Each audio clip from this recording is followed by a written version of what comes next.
Jesus Christ. Don't be nervous. It's fine. Stop it.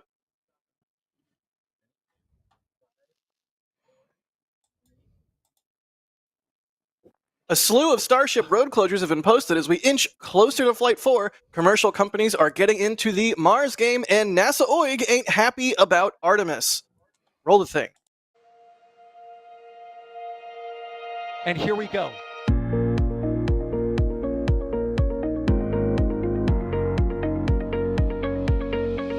We have liftoff. Propulsion continues to be normal. R68 chamber pressure looks good. Following up. Roger, roger, Atlantis. Water towers fly! Yes!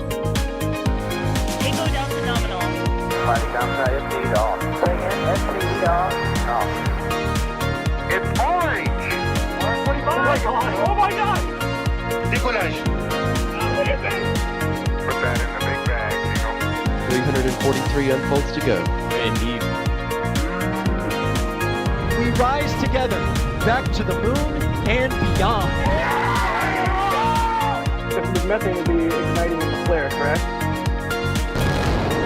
Yikes. You good? Sure. We don't need any more of these.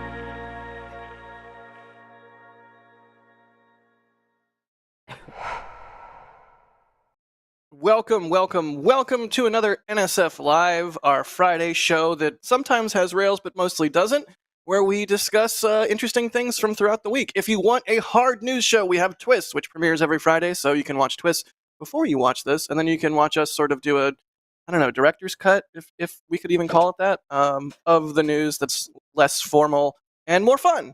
Anyways, I'm Jack Beyer for NSF. I'll be one of your hosts for today's show, as always. And joining us, as always, is a man in a hat. What? Hi. I'm the man in the hat? Yeah, it's a good Alice in Chains song. Wouldn't that be a box? Well, you're also in a box. Anyways, hi, EJ. How you doing? I'm good. I'm on site here live at Starbase. I was just taking pictures of things. That's what you do, right? Yeah. What's that like? How are the mosquitoes out today? Oh God, they're everywhere. Right? Isn't that a pain? Yeah, it's awful. You put on some sunscreen, bud. You look like you might be about to burn a little. Yeah. Anyway, how are you? I'm average. But also joining us is Sawyer. Sawyer, how are you doing, buddy? I'm doing good. Honestly, if anyone needs the sunscreen, it's you, Jack, with the rosy complexion. It's not even like I just get darker. I very rarely burn, but for whatever reason, I don't know if it's nerves. Every NSF Live, I turn into a frickin' tomato. Hi, I'm a tomato. We'll change the lower third then. But also, thank you for now getting Man in the Box stuck in my head. So it's please, a good song. Won't you come and save me? It's a classic. That and Rooster. It's like either of those comes on the radio. I'm sorry, I'm turning it up to maximum and we're driving real fast. Safely, but fast. Anyways, already off the rails. Let's just jump right into... Oh, also there's Alex. Hi, Alex. There we go. I was muted on the live stream thing. Hi, hello. I'm also gonna be around here. I guess. Checking this thing is gonna be on. There we go. That's the OIG report. OIG. Yeah, we have some. yeah. We have a lot to discuss with the OIG report. There's a lot of things. Yes, but we also have, mercifully, a lot to discuss with Starship. So, I mean, right off the bat, we have a whole bunch of road closures. I don't want to say testing closures because Alex would tear off my head and yell at me, but road closures, that encompasses closures for vehicles rolling up or down Highway 4 and closures for testing.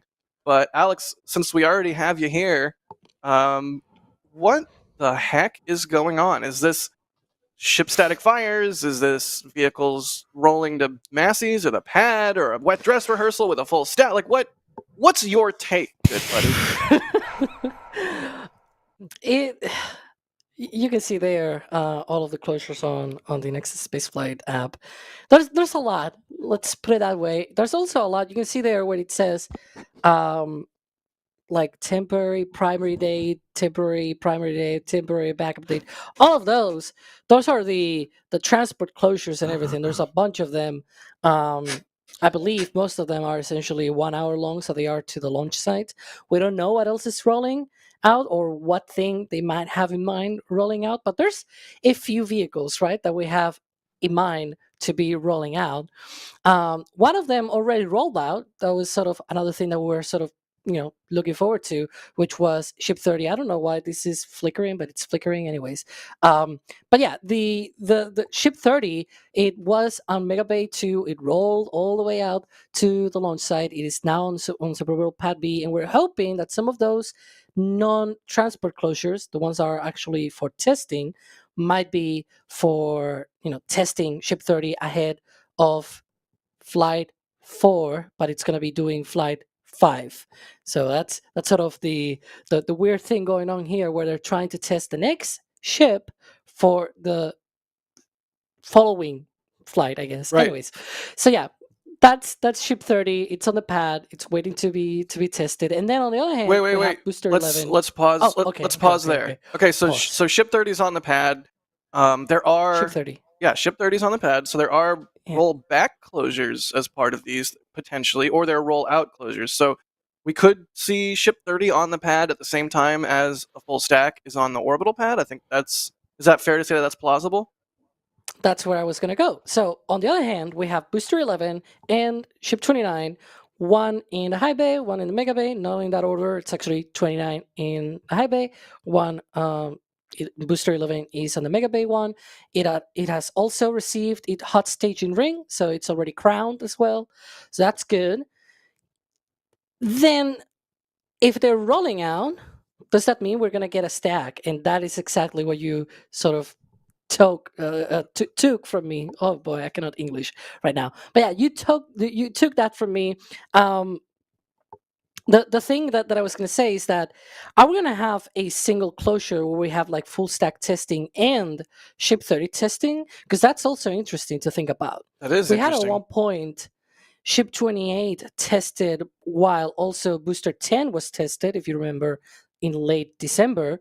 So it's not unheard of to have something being tested on the overall pad while something is being tested on the suborbital pad. I don't know what you guys think. I'm just going to leave it there. Well, that's essentially the thingy. That's my next question is, before Flight 3, we saw Flight 4 vehicle being tested, right? With Ship 29 getting a spin prime. Am I remembering that right, or was it Ship 28 before Flight 2? Ship 29 before Flight 3. Right. Yep, Okay. It got a spin prime.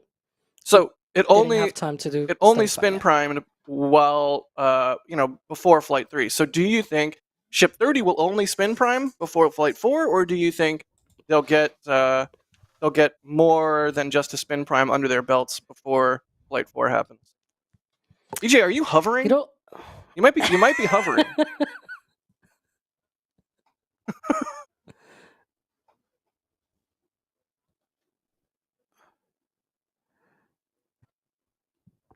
It's gonna catch you. I was Yeah, just Just gonna make say sure they're you gonna go grab in you. horizontally. Yeah, there you go. There we go. There you go. Nice. And there's gift number 1. Oh. Yeah, do we think they'll get more? Oh, you're muted. You're muted Yeah, on, no, the, on the live I stream got thing. it. I got it. Yeah, I was there doing a you go. booster impression, People are- guys, so the thing doesn't catch me. We're good. Anyway, for those wondering, now they'll never know what you were saying when you did that stiffening up. He said Jack is great. Starhopper. Yeah, that's Monkey. exactly what I said. Yeah. Cool. So, questions, right? Do we think they'll get more engine testing under their belts before Flight 4 with the Flight 5 vehicles, or do you think it'll just be a spin prime and they'll roll it back? EJ, go first. Say it one more time, dude. Just because Yeah, no worries. I'm worried about the mic. I'm like checking all my mic settings now. I'm like, oh. No, you're good. Chad is pleased that they can hear you now. Okay, so are you sure? I wouldn't be happy about that. I mean, I'm happy about it. All right, so- cool. All right. The previous flight vehicles did a spin prime before Yeah. Flight 3. So are we going to see a repeat of that flow, or are we going to see more engine testing ahead of Flight 4 with the Flight 5 Starship? What do you think? I think they'll probably continue with the same testing, dude. I mean, you never know. It really depends with SpaceX. Like always, it always depends, right? It depends on how confident they are in their designs, right? Like if they're going to be, I mean, we know that they're iterative, so we know that the pipeline does change. We've seen it change between like Flight 2 and Flight 3, for instance, right? I mean, so if 4 is supposed to do, from what we can tell, 4 is supposed to do the same thing that 3 does, right? It's supposed to do this. It's supposed to be more or less the same mission. So I don't see why you wouldn't use the same testing criteria unless there's some crazy hardware changes. And we know that SpaceX does a lot of iterative changes. I mean, Elon himself is set on Twixer or X or Twixer or Twitter or whatever you want to call it. Stop it. Twixer. I'm calling it Twixer. You're just as bad as Sean, which is remarkable because Sean is extremely bad. Hey, Jack, what's on my shirt? Nice. What's on my shirt? Is it Hoppy? Does it say when Hoppy? No, it says when Hop. So Point I think in it really. case. The end is missing, so it could be Hoppy or Hopper. Sawyer, stop it. I will say Conky repeatedly on this stream if you provoke me. Okay, I'm sorry. What's Children. You know what? I'm not asking. Anyway, so you know what? No, that's what you get. You weren't here last week, so you don't get to know about Conky. And if you're in chat and you have no idea what Conky is, well, guess what? You should be in the members Discord and part of the post show and or pre-show because we got wild in last week's post show at the Intrepid Museum. Conky? What? It's an appropriate name for Concorde. It is not appropriate, but anyway, EJ, continue with what you were saying. For anything, it's not appropriate for anything. I think Not appropriate for life.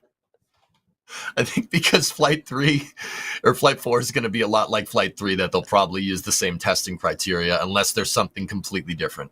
But Well, I don't definitely, think that there is. I expect them to do the same set of tests. I'm more wondering timeline-wise.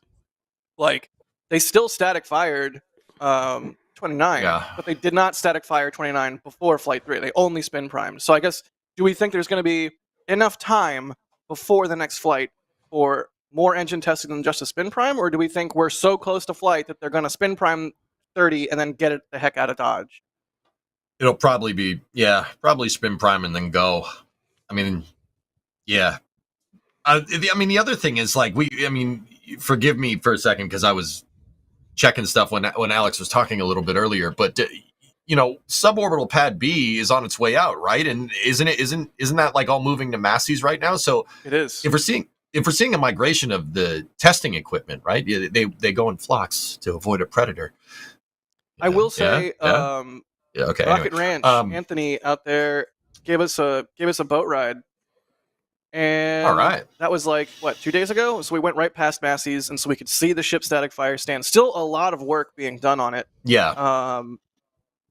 So what I was saying is like how long until that migration happens?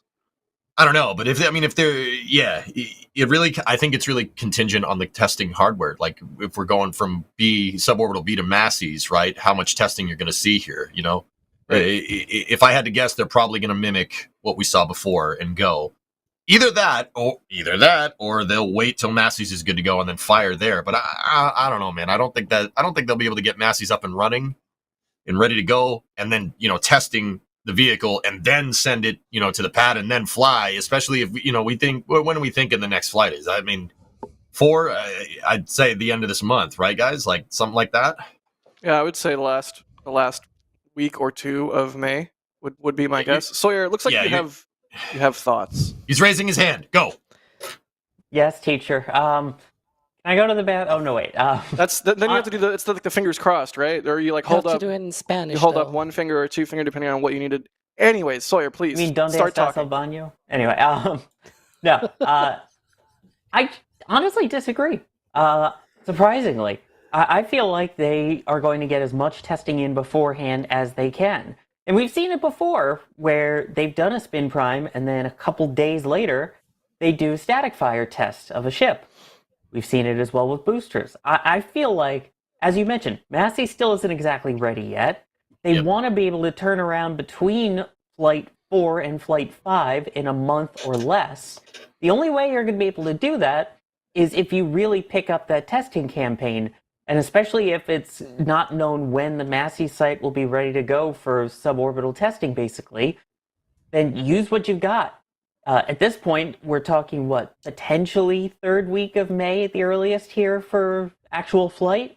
It's only May 3rd, so I could see them going all out, do the spin prime, and then go right into a static fire a couple days later, and boom. Then that's one less thing you have to do between Flight 4 and Flight 5. Right. Alex, what do you think? I agree with Sawyer here in that I think they're going to try and get as much testing as possible because when we saw the testing of Ship 29 before Flight 3, it is true that they only did a spin prime, but also they had to redo the spin prime test. They had a test. So we had the launch was the launch of Flight 3 was on a Thursday, if I remember correctly. Actually, yeah, a Thursday, because then I had to write twist. It was glorious. So the Friday before that, the week before, on Friday, we had the first attempt at the spin prime test of Ship 29. But then we had closures on Monday and Tuesday to keep doing testing if they actually wanted to do more testing. The thing is, that Friday, they did not complete the spin prime. They actually aborted the spin prime, and they did not do that on Friday. So when Monday came around, they did that testing, that spin prime, but they had no physical time to really complete the static fire test because Tuesday and Wednesday were already, let's get the full stack ready for flight kind of days. And so they did the spin prime, and I believe it was actually like the same night when they removed the ship and then they roll it out. Like that same day of the spin prime, they rolled it back to the production site. And pretty much the week after Flight 3, we saw Ship 29 going out again and doing the static fire test. So I think they just didn't do it because they didn't have time. If they had the time, they could have done it. And this time, they could have it. The time, Yeah. So it could be that they do a spin prime on Monday and then they do a static fire on Wednesday, and off it goes back to the production site. That could be a thing. That could be a thing. I agree. And chat, y'all, if you have any questions, don't forget you can at NASASpaceflight in chat and throw your questions in the queue here. So I guess that's sort of where we're at with Ship 30. But of course, there is the full stack to talk about as well. And the full stack vehicles. I do just want to point out, by the way, Roka in chat saying, wait, someone agreed with Sawyer? I agree with Sawyer. Thank you, Alex. I like Sawyer. Sawyer good. Be nice to Sawyer, chat. Really quickly, I do want to thank some people. We've got Steven Gangsta. Thanks for becoming a PadRat member. John Depker. I'm getting good at saying his name, right? Depker? Thanks for gifting 10 Red Team memberships. Lars Edblom, thanks for gifting a Red Team membership. If you get a gifted membership, be sure to thank the person that gifted it to you. Also, we have Spirit Wolf gifting a Red Team membership. RC Horseman gifting a Red Team membership. I love seeing the familiar names in chat. Bideford, speaking of familiar names, gifting 5 Red Team memberships. What, EJ? Were you going to say something? No, I was shouting out Bideford. What up, Bideford? Explorer, thanks for the super chat. They say we rock. Wilbo Tiberius Baggins gifting a Red Team membership. What's up, Wilbo? PN what? I always wonder if it's Pacific Northwest UT. That's one of those names we see pop up all the time. Hey, DM me in Discord and tell me why your name is your name. Astro Knucklehead, thank you for the support. They say evac alert. Due to restraining order, I'm ordered to give Jack Byer at least a 60-day notice before I arrive at Starbase from Northern Canada. Be it known, Jack, I'll be there in July. Hope I don't melt. Okay. Oh, yeah, bud. He's coming down there. He's coming down there, bud, to come and see you. Oh, gosh. He's going to be real polite. Oh, yeah. He's going to come down there, and he's going to give you some donuts and a hockey puck. Did I argue with Astro Knucklehead at some point about, like, Hoppy or Hopper or Stubby or something? Why are they mad at me? We love you, Astro Knucklehead. Please don't be mad at me.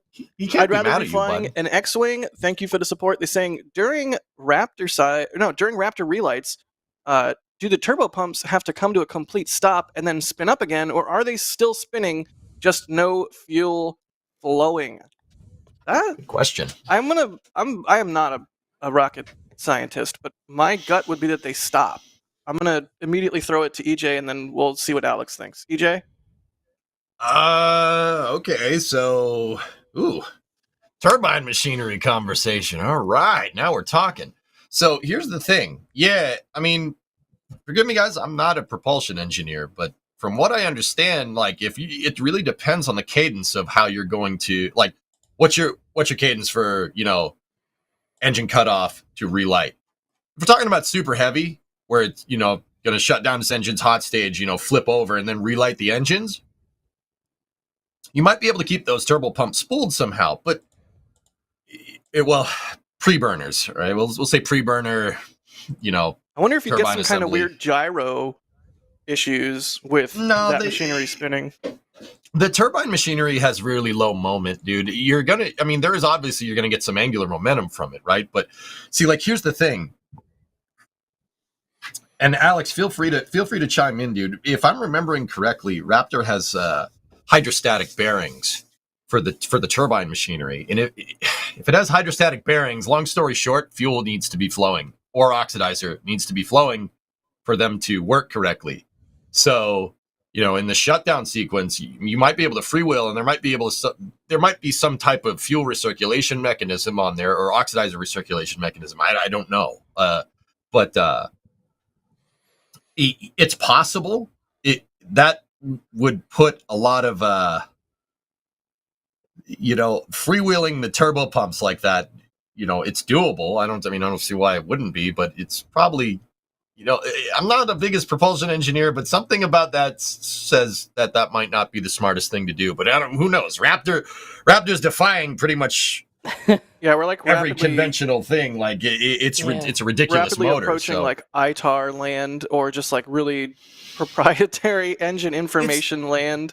It's not even that. It's just Raptor. What it's capable of doing is ridiculous. Like, I mean, it could be. It could be that, like, you could freewheel a turbo pump, but once again, if you a lot of turbo pumps for their bearing mechanism, so the thing that's holding, like I said, a hydrostatic bearing, or even if you have like a roller bearing or a ball bearing or something, you're going to need some type of lubrication in there, or else it'll spin. And if you spin a bearing in a rocket engine, it's not going to end well. So freewheeling the pump like that, the turbo pumps, like just keeping the turbos spooled somehow, you'd need some type of recirculation mechanism to lubricate the turbine assembly. Or else it'll seize. It'll just. Usually, when rocket engines don't work right, they explode. Not the way you want them to. So that it's possible. Like for a quick relight, like super heavy, shutting an engine off. Most engines cut off, flipping around, lighting the engines again, maybe. But for a long period of time, I would say probably not. It's a good question. Go ahead.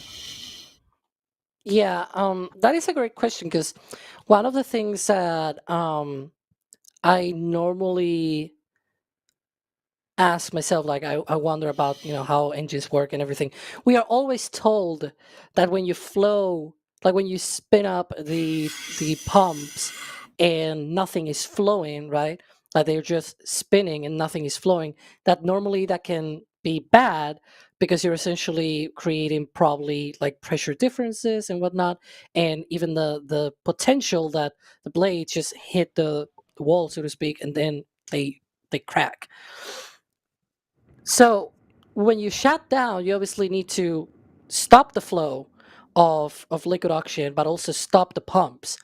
And one of the things that we have also been told is that perhaps the honk that we hear at shutdown from the Raptors is precisely those turbo pumps like slowing down to a halt, and essentially be like, whoop, is that does that okay? Maybe we can play the honk. I don't know if we can hear that on that video.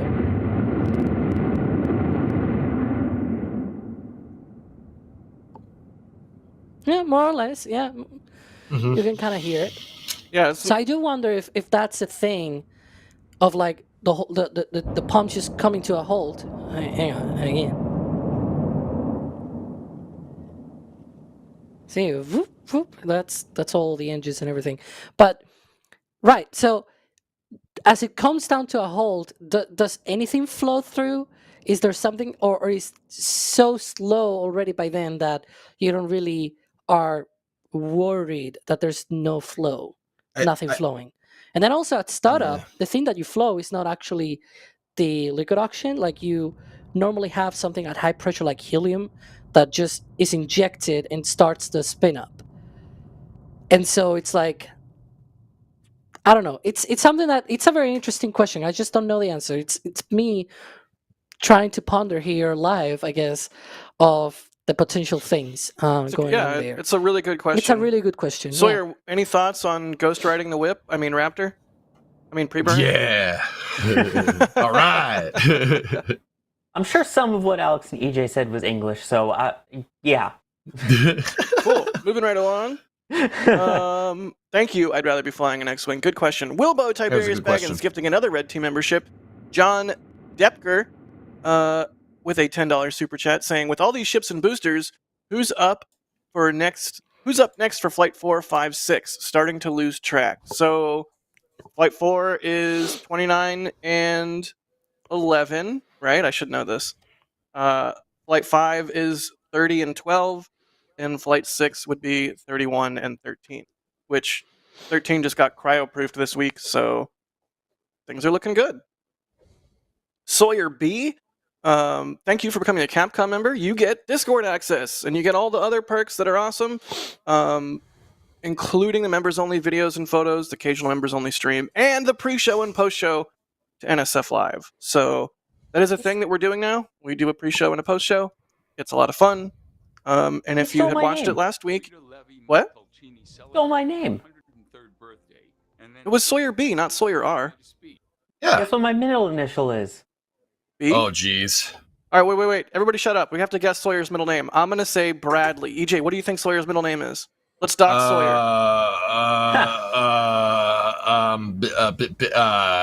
Barrett. Alex, what do you think Sawyer's middle name is? I don't know. It starts with a B. Just pick a B word. A B. No, not that one. That was a bad word that popped in your head. one. Don't lie. Don't lie. No, I'm not thinking about that one. Don't worry. Don't worry. Beagle, because he's a saw dog. There you go. Beagle. Sawyer, do you feel Eagle comfortable instead of sharing Beagle, right? your middle name with us, or should we move on? I do appreciate the person that said Sawyer Brosenstein. I do like that one. Eric Frazier with that. There are a couple of people that actually have got it in chat. So, Batman? Yes, it is definitely Batman. That is totally my middle name. Nice. Sawyer Batman. I do like that, though. But I'd be lying if you could guess what my middle name was. Sawyer is Batman? Sawyer is Batman. It's not Batman. I'm Batman. Wow, that was actually... Wilbo Tiberius Baggins again gifting... We just made 2 references. 20 Red Team memberships from Wilbo Tiberius Baggins. Thank you so much, Wilbo. Oh, wow, and a 50-pound super chat. Wilbo, you're the best. Be sure to thank Wilbo if you got a gifted membership from them, or if you like our coverage, because their super chats help power the stream. I was going to say system. I mean, system, yeah. Powers everything. We could not do this without y'all. Adrian? To the machine. Sorry. Adrian gifting a Red Team membership. Steve Kalovic. Wow, a lot of support this episode with a $20 super chat saying, wow, we get the all-star team today from your video today that showed China's testing from an office building. Does anyone know why the side of the mountain looked like boxes? Alex? Ooh. Anybody? What? Oh, okay, yeah, the Changjiang 15, whatever, the Long March, not 15, 12. Oh crap! I have to plug my laptop in. Keep talking. Oh dear Lord.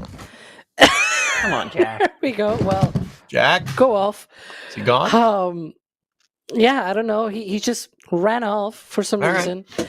But yeah, I don't really know why they are testing there. It kind of looks like an office building kind of thing. Yeah, I don't really know. I'm sad because it's like $20 and I don't even know how to answer their question. But yeah, there you can see Alicia talking about it. I think I Maybe got EJ, do you have something? Bro, do I have something? This is Have you seen the video? Because it's cool. this is an arbitrary conversation about some random facet of engineering. Of course I have an answer. Look at that. So they're using an inclined test stand there. I'm pretty sure you're talking about Yeah, look at that. all that That's stuff so on the cool. side. So those are okay. So think about this: you have a rocket engine pointing down a hill. You guys cast your mind to, or picture the test stand that's in Promontory Point, Utah, that Northrop Grumman uses for firing their SRBs. If you notice, rockets really like removing terrain and placing it elsewhere, right? So because they're firing on the side of a hill, you don't want to remove. Keep playing it, Kevin. It shows more. Keep playing it, yeah. You don't want to remove keep the playing. hill underneath the building that your test stand is on. So what all those boxes are, it's concrete reinforcement. They reinforced all the dirt on the hill. And you could see that they did a couple of cuts, right? And then they stepped the terrain. That's what that's called. It's called terrain stepping. You'd use that. Stepping is used for load dispersion, right? Because that building's probably heavy because it holds a rocket engine, right? So they just poured reinforced concrete on the side of this hill for FOD, and to make sure the rocket engine doesn't remove the foundation from the building that it's attached to. Neat. That I mean, I'm sorry, like that's the plain English way It of looks saying. like someone opened their garage and they're like, "Here's 4 engines. Let's fire them." Yeah. I don't know. Look Yeah. at that. I mean, if you notice that the trench where the flames are actually going is down to bedrock. It's just the area around where that flame is that has see, there's bedrock down the center, but on the sides they put reinforced concrete because once again, that rocket will remove the terrain, and you don't want to remove the terrain of the building that your rocket engine is attached to. I'm pretty sure that won't end well. Generally not. Yeah, generally not. Yeah. Pretty sure you don't want to do that. Good question from Steve. Thank you so much. Good one. Bideford again with a $25 super chat. Thank you, Hi, Bideford. Bird. Again. You say perfect Friday night with 4 of my favorite NSFers. Jack needs to add some alcohol to his Red Bull. No. I don't recommend that. No. I mean, I do like You really don't want to see him like that. I do like that's a why nice I do Jaeger recommend bomb, it. but no, nobody wants to see that. And RC Horseman needs to gift slower so I can be first for the evening. Thank you. No. Bradford. Someone's Give saying in faster. chat, I said no solicitors opens flame trench door. That's a little air veil. That's amazing. Wonder how, I mean, you could do that, maybe. yeah, how can I get one of those installed?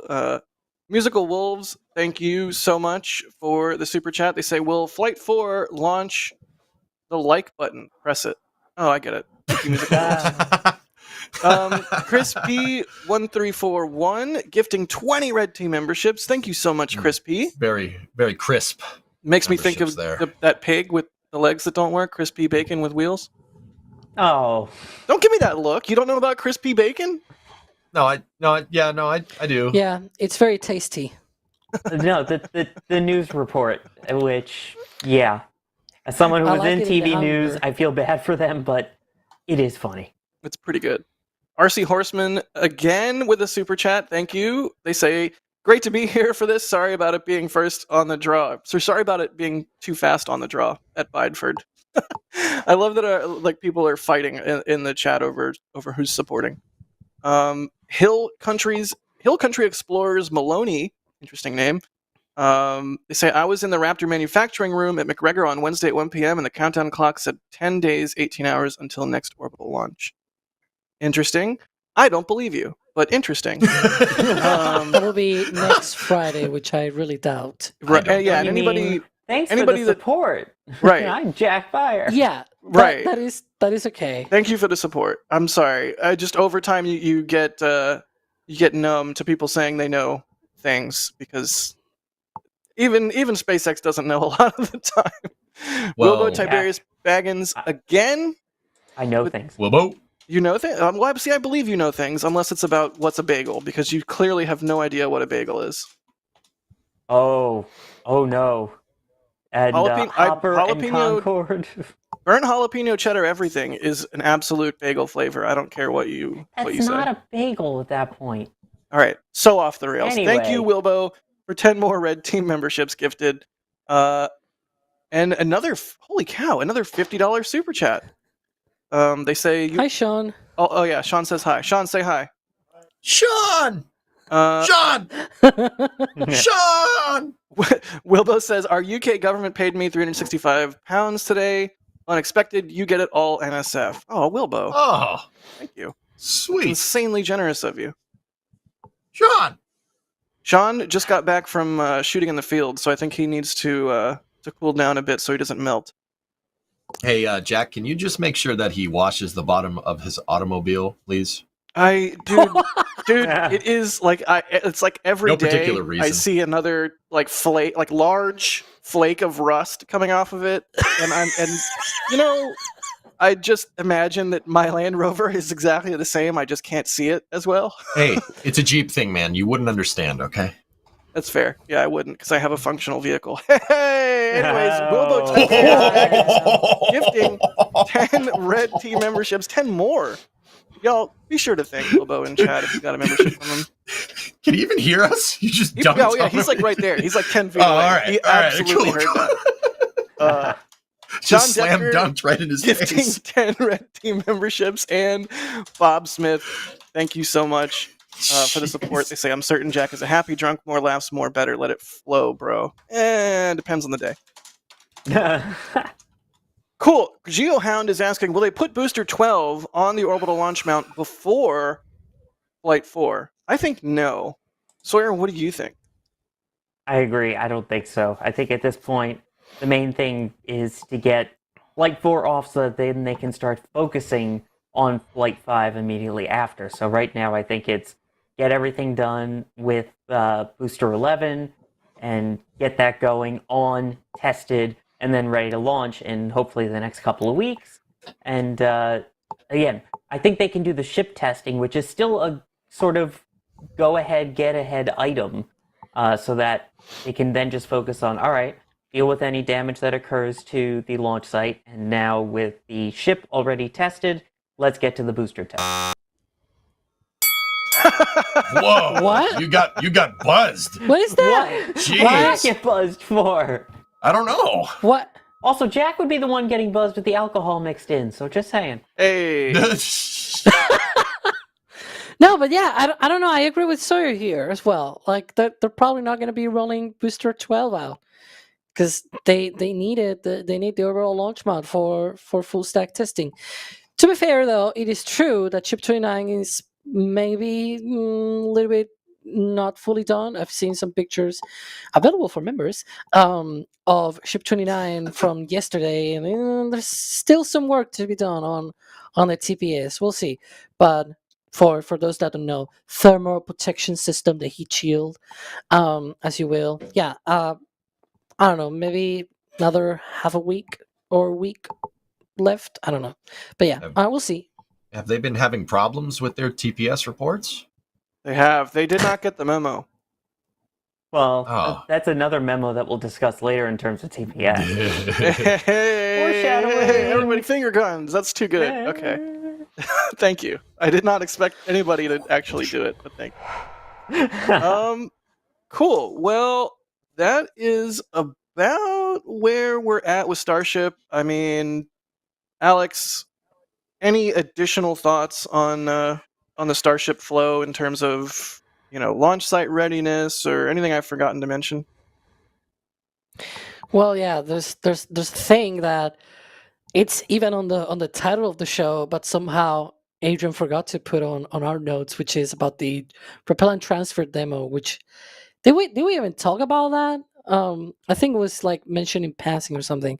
I think we talked but about yeah, it last week. We talked about the graphics and the Yeah, fact right? that we don't have Of to course. wait a super long time for that prop demo to happen because they're not going to wait till they have 2 pads. That whole thing. Yeah. Yeah. Okay. Yeah. So we covered Yeah. that. It's also on Starbase update Yeah. this week. I think it's the longest Starbase update as well. You that we have think? done. You think? You're not 100% sure because you closely track these things with like a spreadsheet? You just think. For Starbase update, I do not have a spreadsheet. I do have it for this week in spaceflight, and the one that we published today is the second longest. Right. It's not the longest. The longest is the one that you did. So yeah. So to be clear, you're 100% fully aware that it was the longest. You're just saying that you think. Yes. Okay. All right. Good. Just wanted to get that out of the way. What's 'Cause happening? I haven't really looked through everything. I will have to do that. Let's move on. Wilbo with another 50 pounds. They say reckon that's about 365. Wilbo, insane amount of support. And it's not even just today, it's like always. So thank you so much. There's no like words that adequately express the support. So we'll keep making content because clearly you enjoy it. And thank you because we like making it. Steve says we need a drinking game when Sawyer makes puns. Which one of you would last the longest? Ooh. Well, first off, Steve, I don't know if it's like Friday night party time for you right now or what. Someone's got drinking on the brain, but yeah, I don't know. I don't want to speculate as to who would last longest, but yeah, it would be like that scene from what is it, Indiana Jones? Probably EJ and I going toe to toe. What Wait, EJ, you're me. EJ, you're Sawyer. I am? Make a pun. Make a pun. Pun. That's pretty good. Oh, Come on. At least pretend to pontificate and think about it. I'm leaving. I'm gonna go get a beer. I swear. Same. I'm gonna go get a cold snack. A cold snack. Cold Or a snack. warm snack.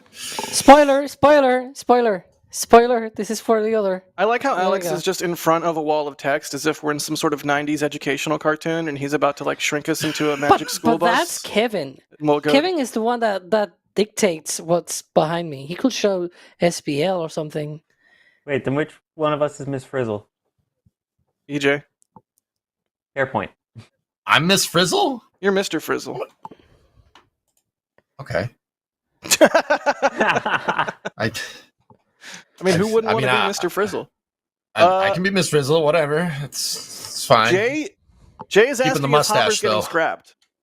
I almost didn't even ask this question because it scares me. Oh yeah, McGregor life. But we saw some work being done on Hopper today. Do we think? I don't even want to put this out in the universe. Do we think they might scrap it? Everybody, just say no and let's move on, please, so we don't manifest anything. No. Sawyer, No comment. Alex. Zip. All right, there you go. There's a first NSF Live no-go poll. Wait, no go? No go? No, it's just no. It's just no. Just the no poll. Yeah, it's just a no poll. So yeah, you can see the crane up there, right there. They do some work on Hopper every now and then. You know, they'll add a new radar or like change the cameras, the lights out on it. Fingers crossed. That's all that's happening here. I got a name for that poll. We could call it the probability of uniform no's. We can call it a pun. Okay, all right, make it up for it. There you go. It took me a second, okay? Redemption. Yeah, you spell it we have a poll. R-O-N. We have a poll. Option 1 is no go. Option 2 is no go. Option 3 is no go. And option 4 is go. Then there's the no, comma, go. No, go. No go. Stop. My brain is already spaghetti. And then Please. no, comma, no go. Call the We wouldn't get Bondulins. copyright claimed. I'd say start playing something by the Go-Go's, but Ames non-stronking the Bondulins. Call the Bondulins. Please. Luca says friendly reminder to like the stream with a super chat. Thank you, Luca. And Wilbo Tiberius Baggins with another super chat. Thank you, Wilbo, saying always look forward to NSF Live. Thanks, Wilbo. I do too, for what it's worth. It's fun. It's a fun time. Yeah. So that is that's Starship. Like, final question is when launch, which we kind of already hit on, but do we think May is still in the offing? Alex, you go first. No time to vamp. What do you mean? Flight 4. When Flight 4? Oh dear. Don't waffle. 2 weeks. Okay. Oh my god. 2 weeks. Oh my god, There you go. Alex. The Elon answer. I feel powerful. Sawyer, when Flight 4? 2 weeks. So if you're talking Elon time 2 weeks, that means about double that. So 4 weeks. I would say either very end of the month or very beginning of next month. All right. EJ, thoughts before we move on to our next topic? $1, please, Bob. Nice. What- I'm gonna. So what I'm gonna do is I'm gonna say tomorrow. So that means if it's any time between now and 2 weeks, I win the prize, right? Yes. Are we talking yeah. about closest I mean, without solid going strategy. over, or just like Price is Right Yep. rules? Yeah. It's If always it's Price is Price Right rules. Always Price is Right. Are there any other All right. rules? All right, cool. Yeah, no, we're on the same Okay. page. All right, cool. So realistically, yeah, I'd say the end of the month, but also tomorrow. Tomorrow? Oh, well, because one day. Yep. It's your one day answer. You can. EJ's It'll gonna win the launch. showcase. EJ's gonna win Yeah, the showcase, exactly. and I'm Right. I'm mad about it.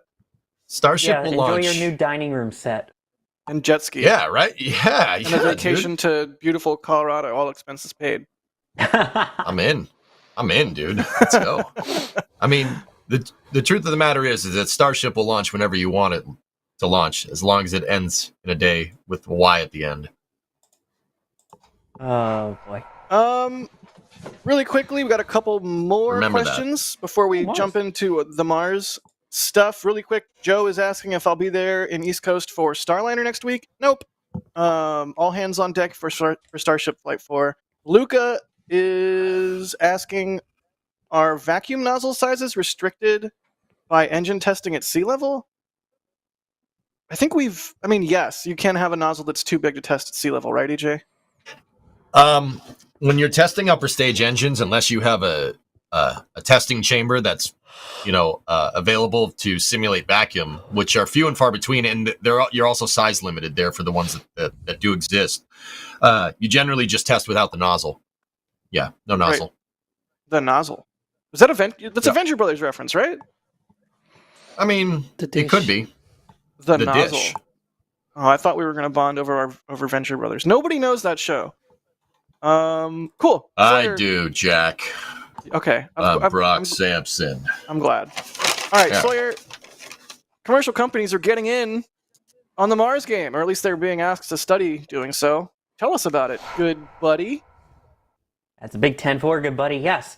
So NASA has announced that they are doing studies to see if some of these commercial companies can help them out with their Mars exploration.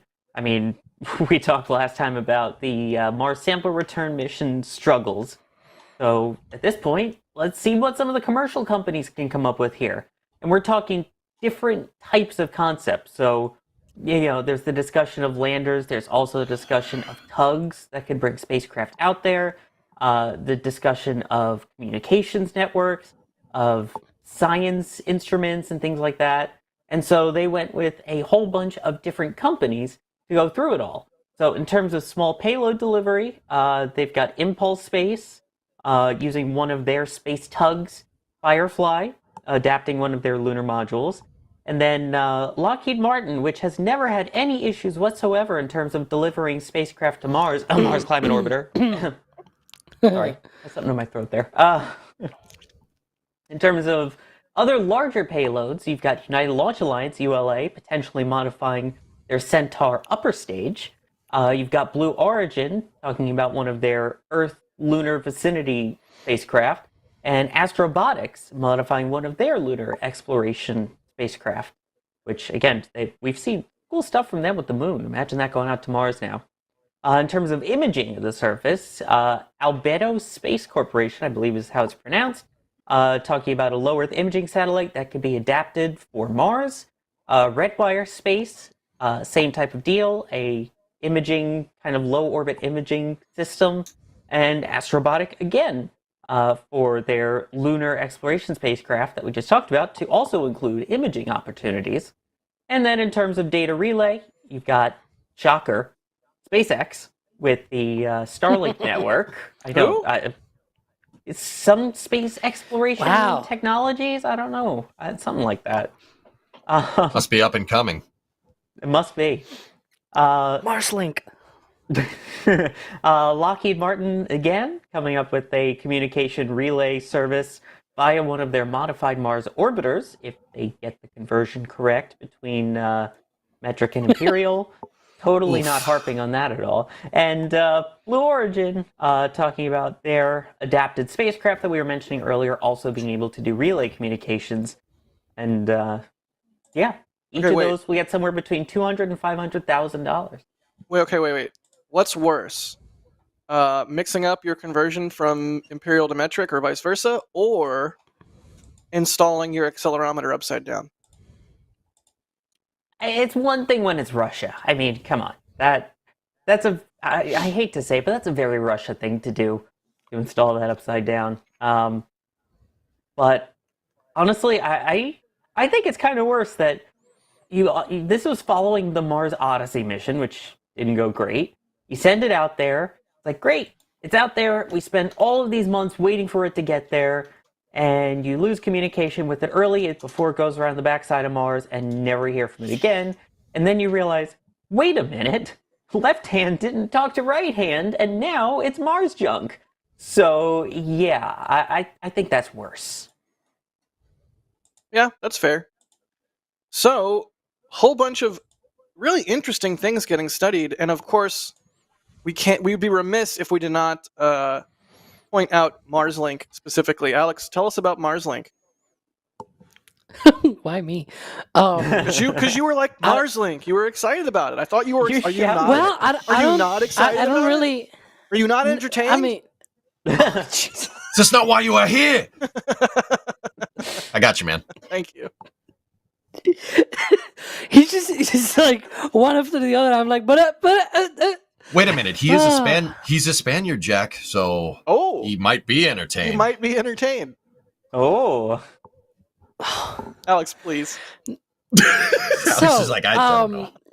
Yeah, MarsLink. It's really not a big deal. So these studies are studies. They are not, telling them, hey, let's build this and do things on Mars. It's like we've been doing all of this since forever, doing it the small little kind of one at a time kind of mission.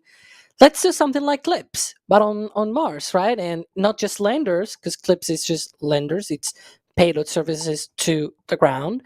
But let's think about, for example, communications around Mars. And let's see, they're already doing that for the moon. There's this LunaNet program that they're building at NASA, where they're having these sort of, just not only studies, but also probably in the later half of the decade, potentially even, having contracts with companies to put their own constellation around the moon to have communications, essentially non-interrupted communications and high bandwidth and all of that between the Earth and the moon, which is really good, to be fair.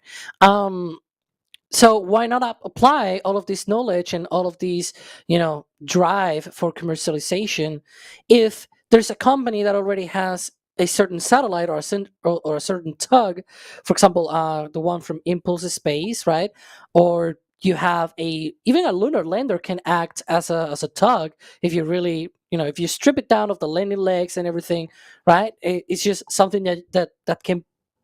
It has a propulsion, a guidance system, and everything, and then you can put things on top and deploy them, or even have them hosted on the thing.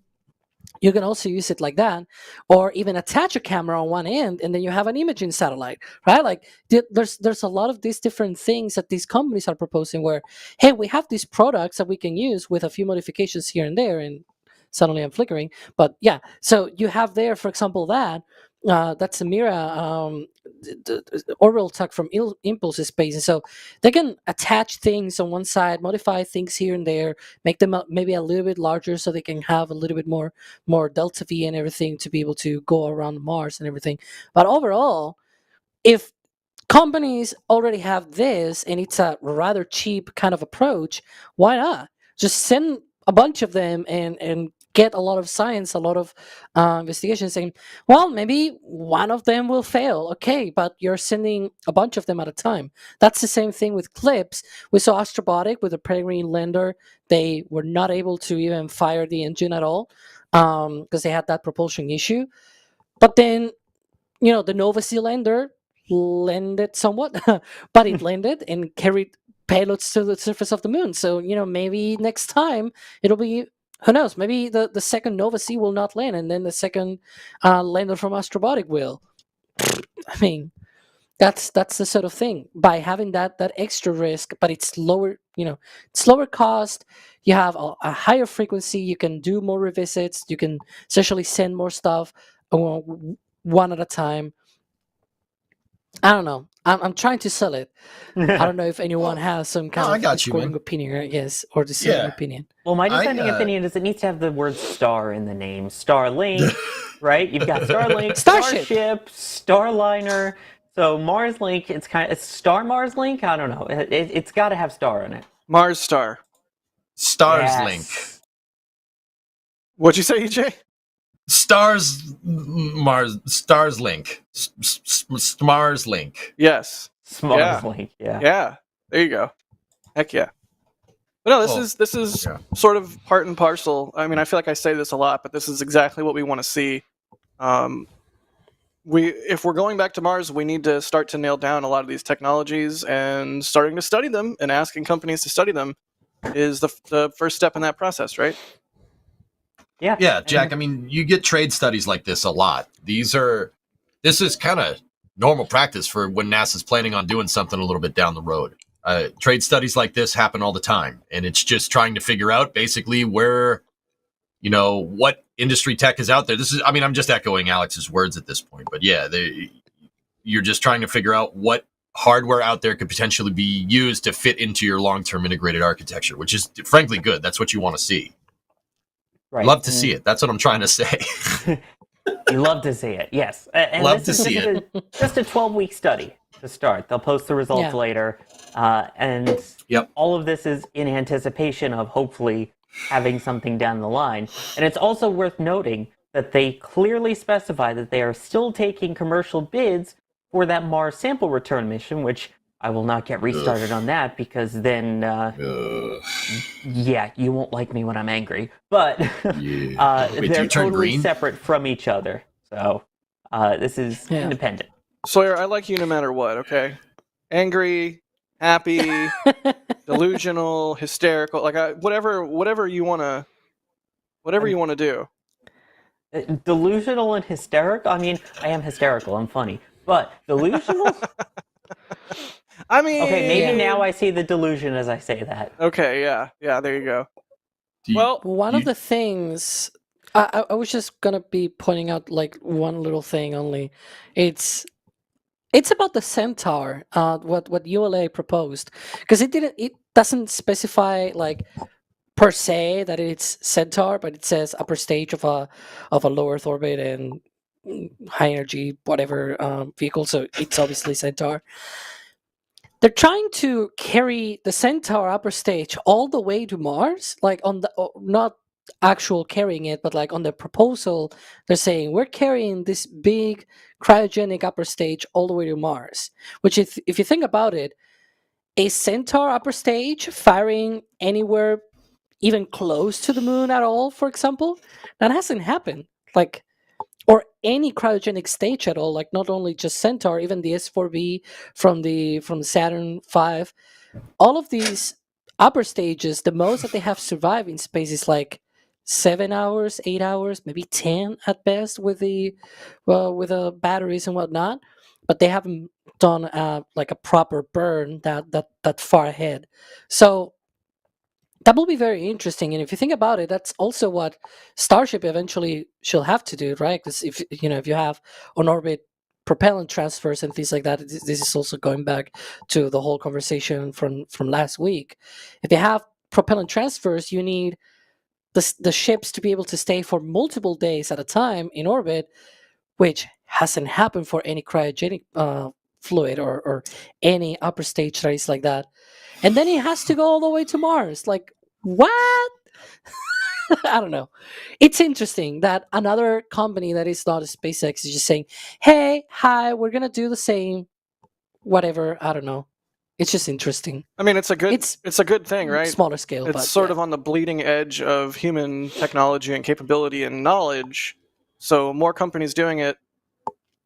I mean, more better. Yeah, thank you. I hesitated. I hesitated to say, don't steal my bit, Alex. It's my bit. Why use less words why do you use more words when few do trick? You do trick. Indeed. There you go. Yeah. It took you more words to say that than it should have, so Sorry, brain not do good much. that better. Yes. Okay. Alan in chat is asking, we already have Starlink and Earth, next up Starlink and Moon, and then Starlink and Mars, and upgrade the engineering cameras for ground imaging and mapping. Yeah, that sounds basically like what the play currently is. Although, we haven't really heard anything about Starlink and the Moon, have we? Am I forgetting something? I mean, it makes sense. I haven't heard much. I haven't, but it will make sense, yes. I don't know if they have bid on that LunaNet program. They probably, but I'm not knee deep into that program. I do know people that are actually working on it, but I don't know. I will have to actually inform myself and read through everything. All right, hear me out. Hear me out. This is gonna sound crazy, but just indulge me for a moment. Star LunaNet. Yes. LunaLink. LunaLink. That's way better. Star. That's way better. But Ooh, it doesn't. It was so obvious. Why did you come up with that?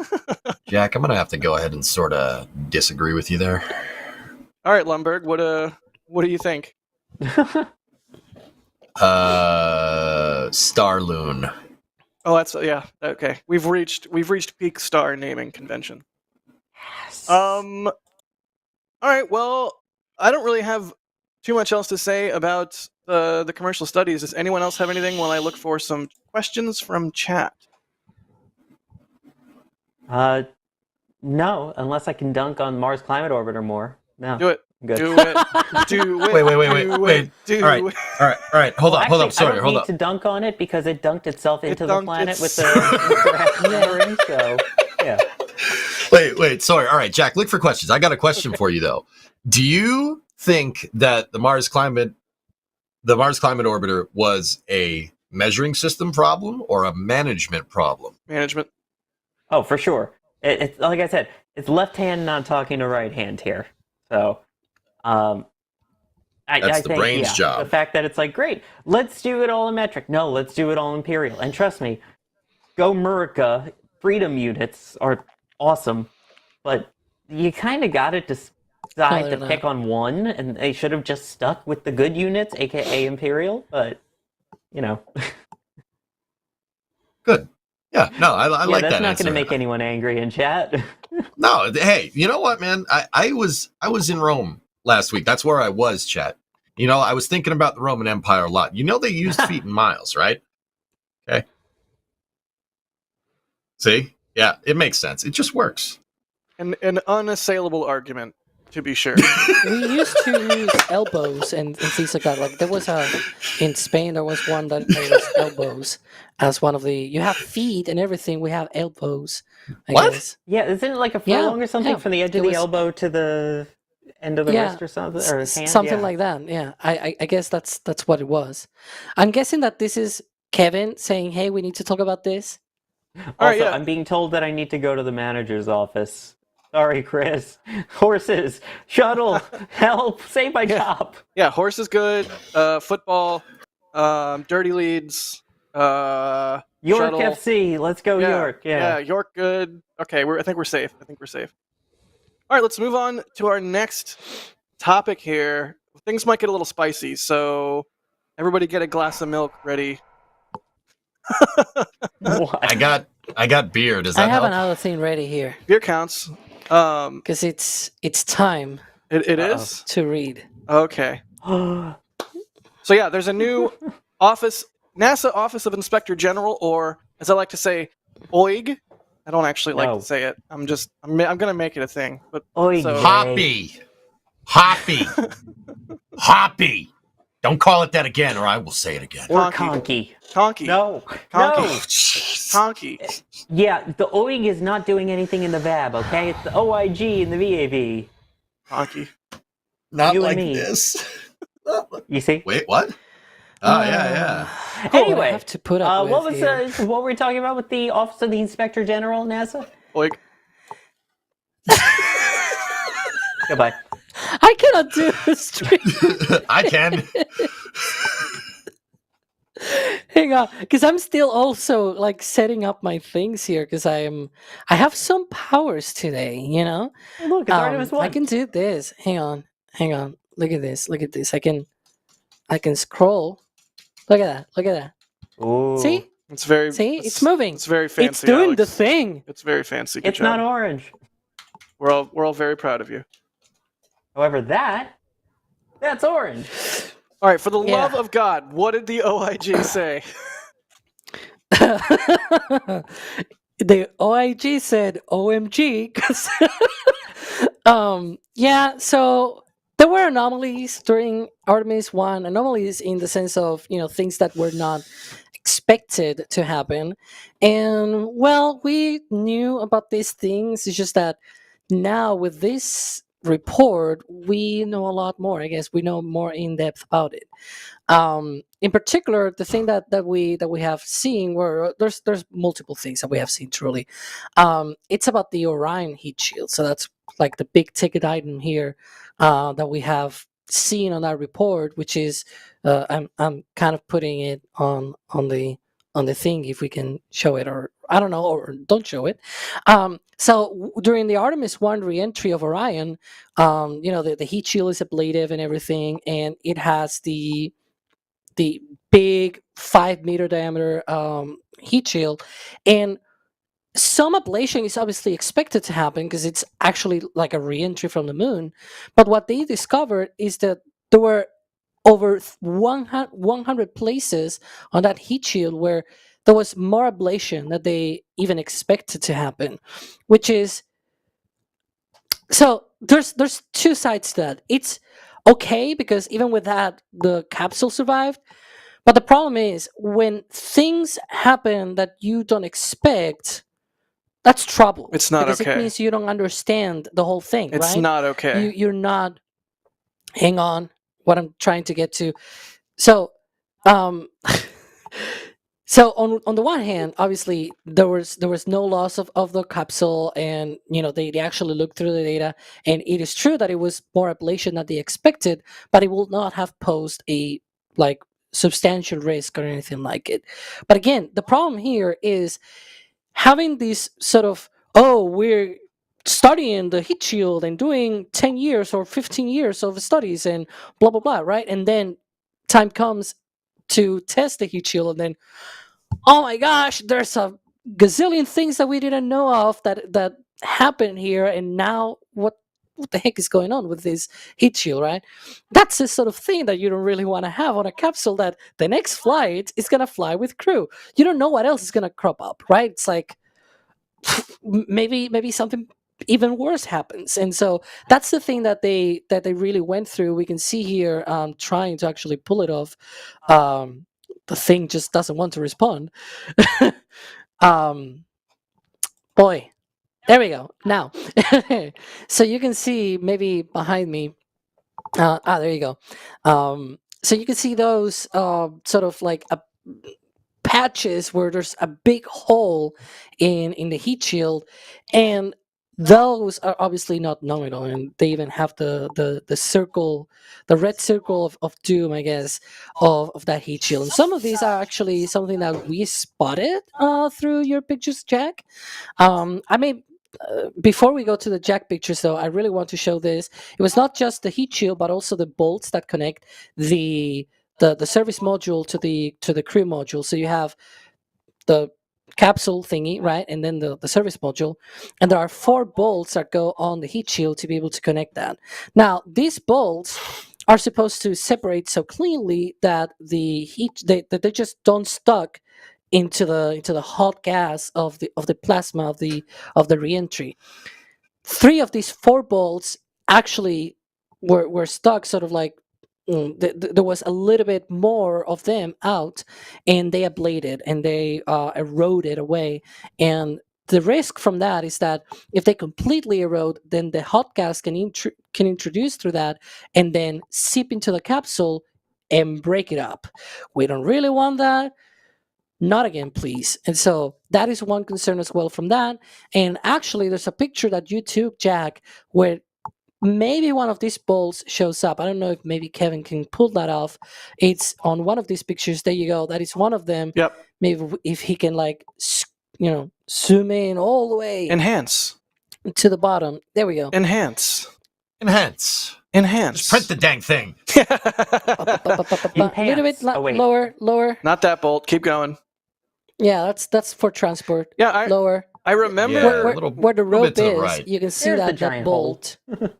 I remember when I went out to San Diego and shot these, and we did a live stream, and I just remember everyone kind of being like, "Oh, why heat shield look like that?"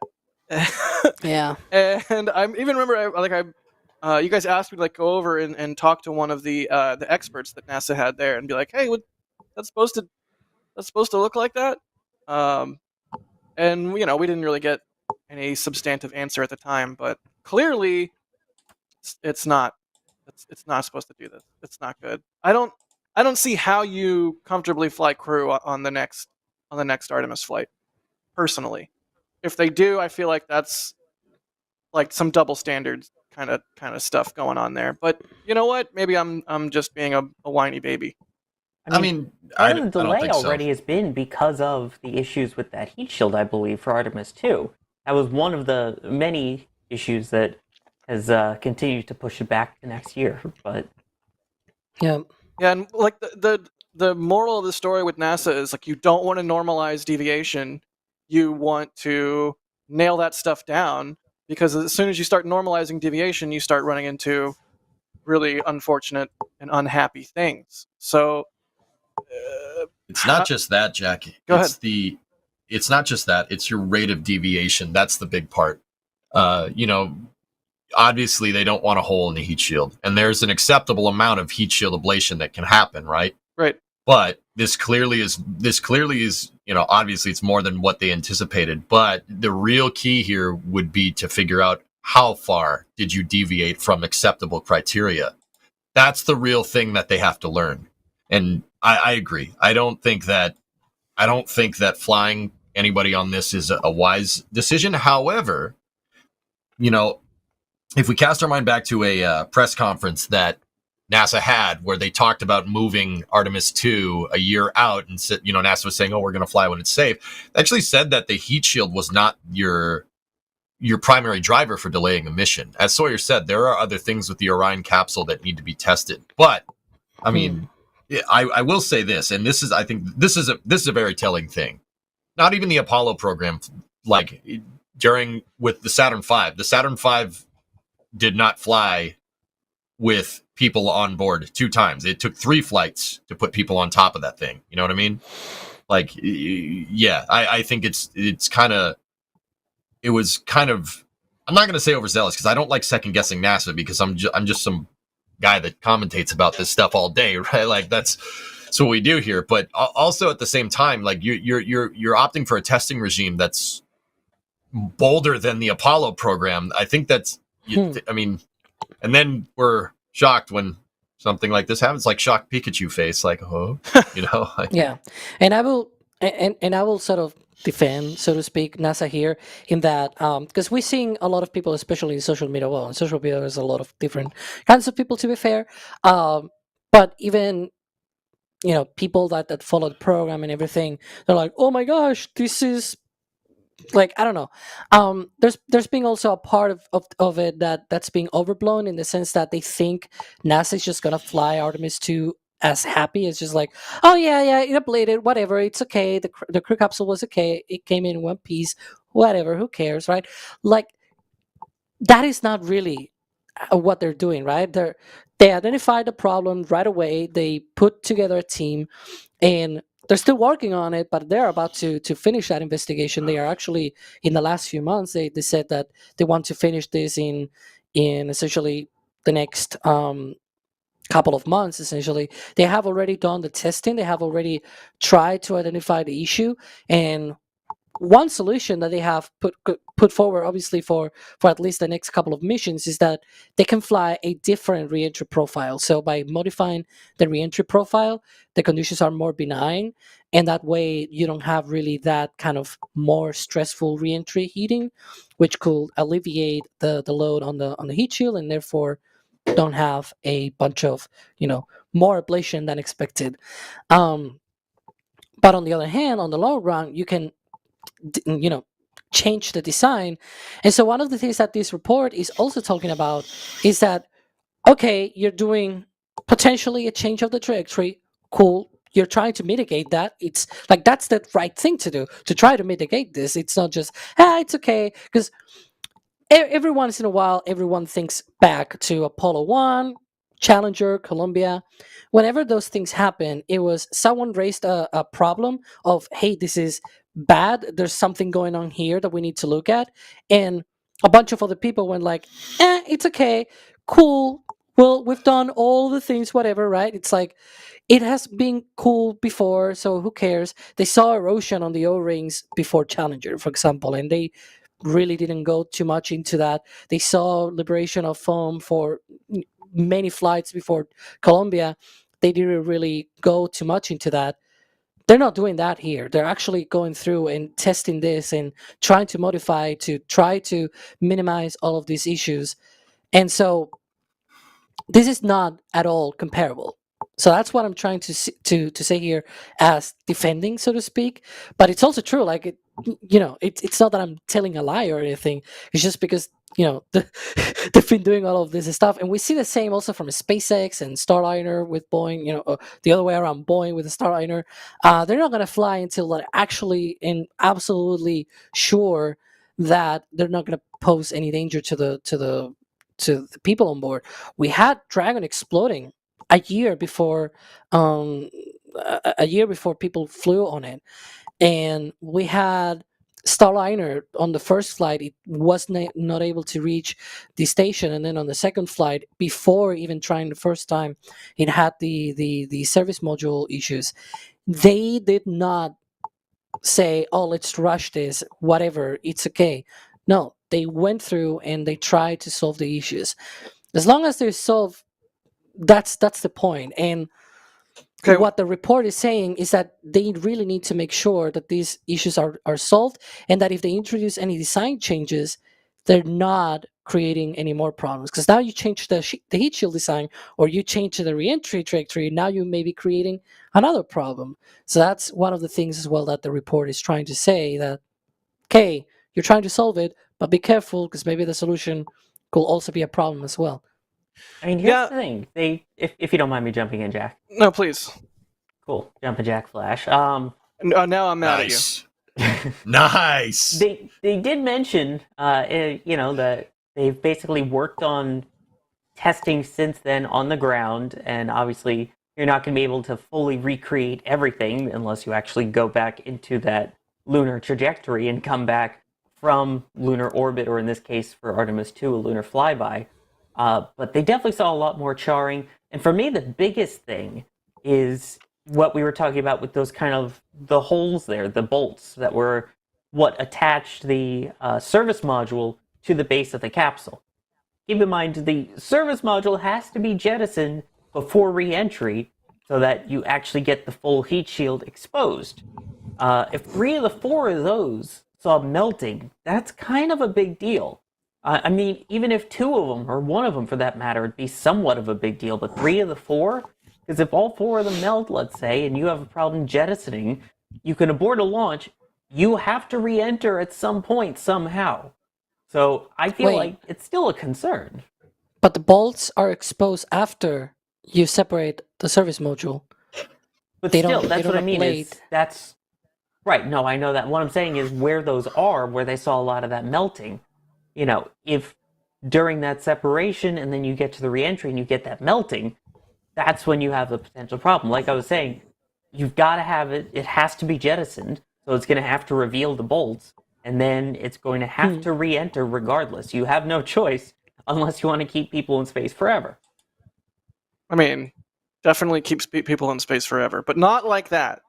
Not like that. Yeah. No, preferably by choice.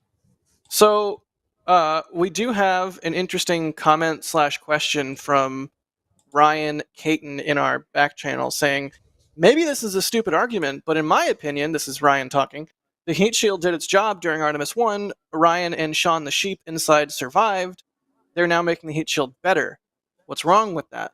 And we can go around the horn if you guys want, but my immediate response would be, yeah, but they already thought it was good, and they saw some unexpected char loss or extra ablation or whatever you want to call it, melting.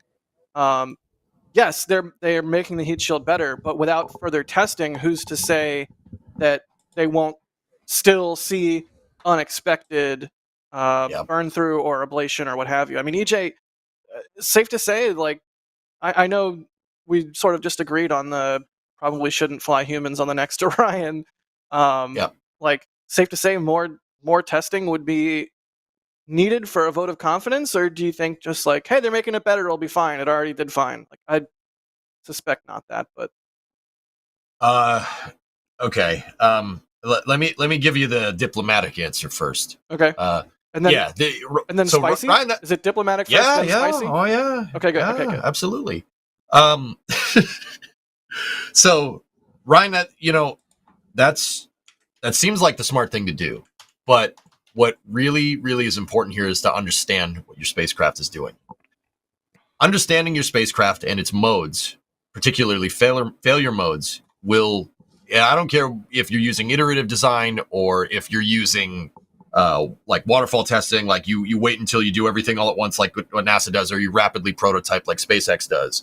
Understanding your spacecraft and understanding how it works and understanding its different modes is so ridiculously important. Especially now is the time to learn. Now's the time to learn about this stuff, right? Because you don't want to learn. You don't want an unknown happening. Like, oh, I don't know. You go to stir the tanks and the Teflon seal in the tank explodes, and now you strand 3 people on a translunar injection trajectory, right? Like, you don't want stuff like that. Now would be the time to learn and understand this behavior. Now, with that being said, I don't think that this is what NASA really wanted. The way NASA is doing testing, you generally don't want to learn anything. Like these tests are more like a final exam rather than prototyping and then figuring something out, right? You don't want to learn anything new when you're taking a final exam at school, right? But, if you want to go and get that good grade, you have to go and figure out where you made a mistake and then retake the exam, right? Right. So I don't think that, upgrading the heat shield, it'll make it better, but I don't think making it better is really what NASA's necessarily looking for. They want to make it work, right? You go start changing things, you try to upgrade things, you try to make it better without understanding that behavior. You're introducing more points, potentially more failure modes, and that brings.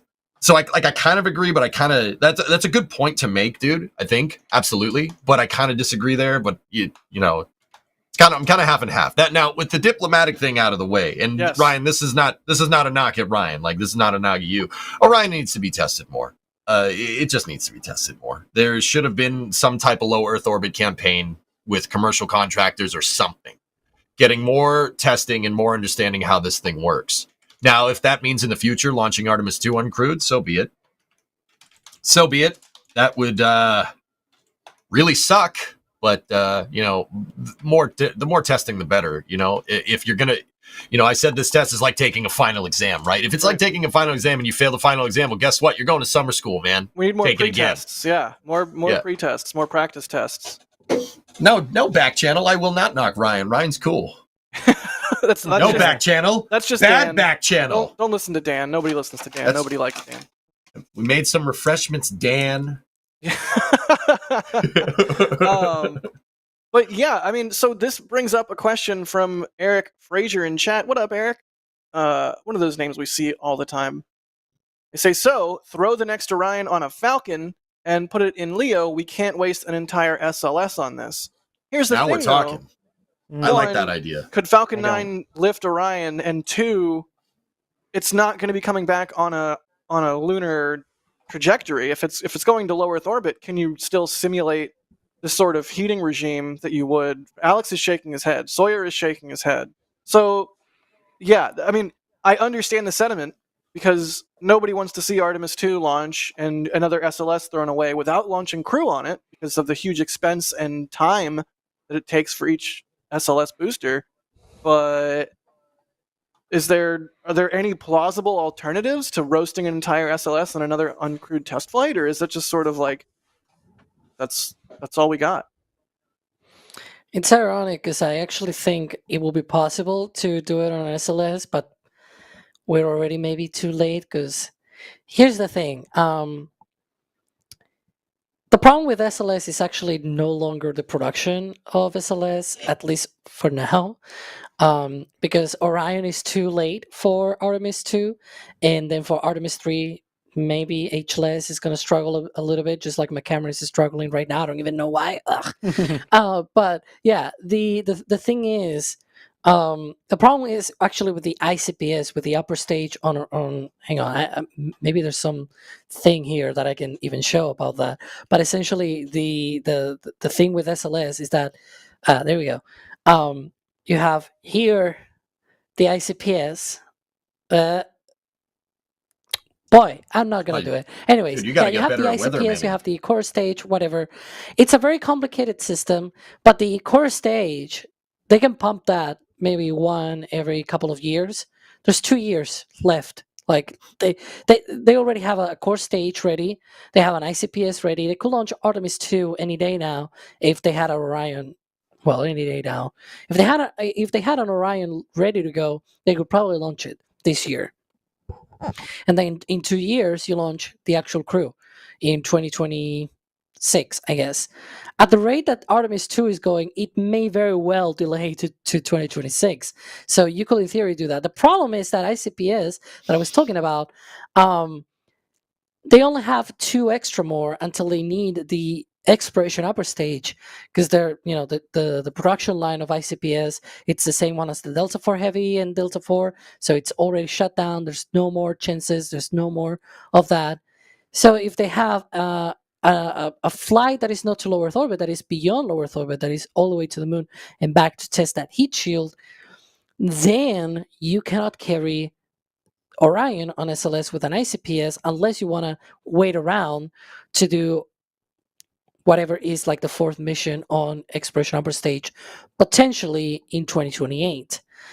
So there's a way to do Artemis 2 uncrewed and have it done relatively sooner than otherwise than with crew.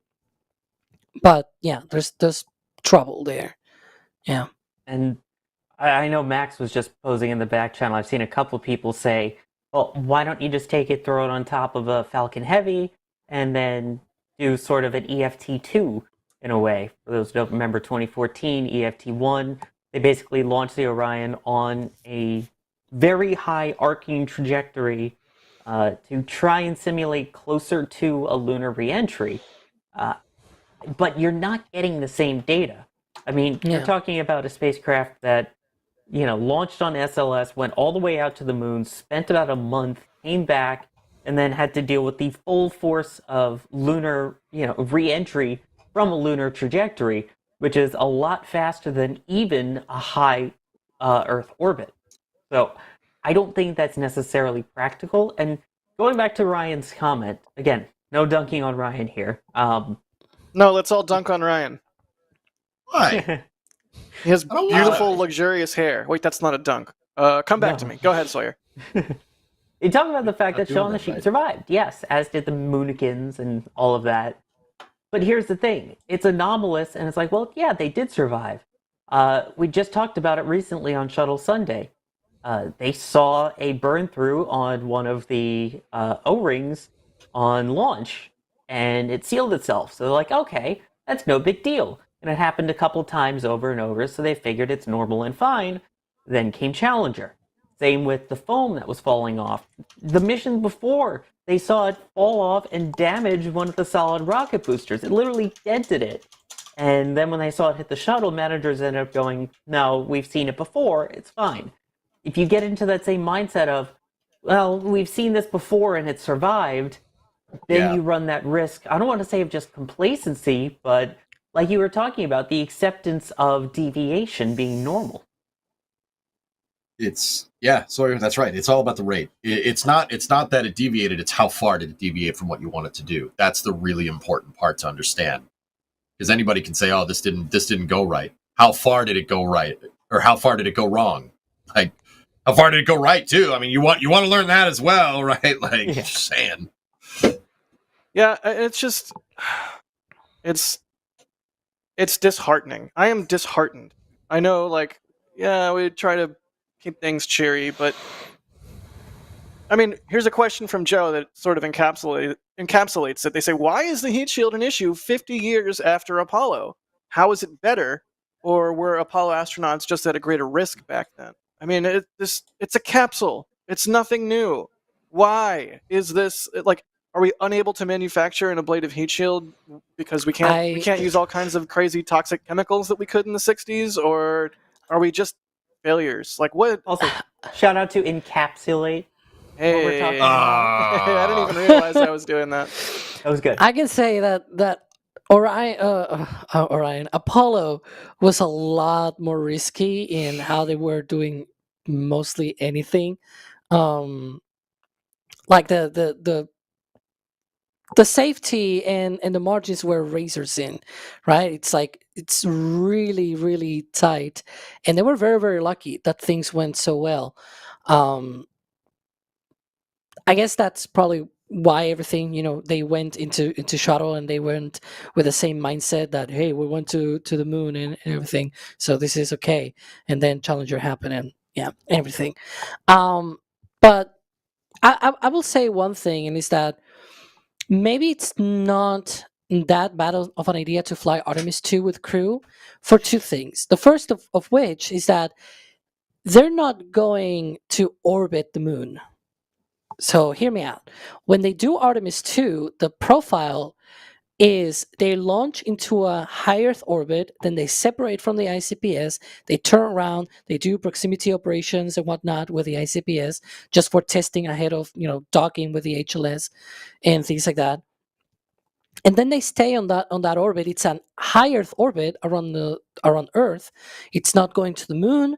It's just a highly elliptical orbit with a period that is about 24 hours, so that when they come back, they are able to then go to the moon. Now, that going to the moon will be done with the service module with that AJ-10 or former overall maneuvering system engine on Orion. They will use that to be able to push all the way. So essentially going from that high Earth orbit all the way to the moon. They could just not do that and re-enter from the high Earth orbit instead, and still testing the ECLS system, the environmental control life and support system on Orion.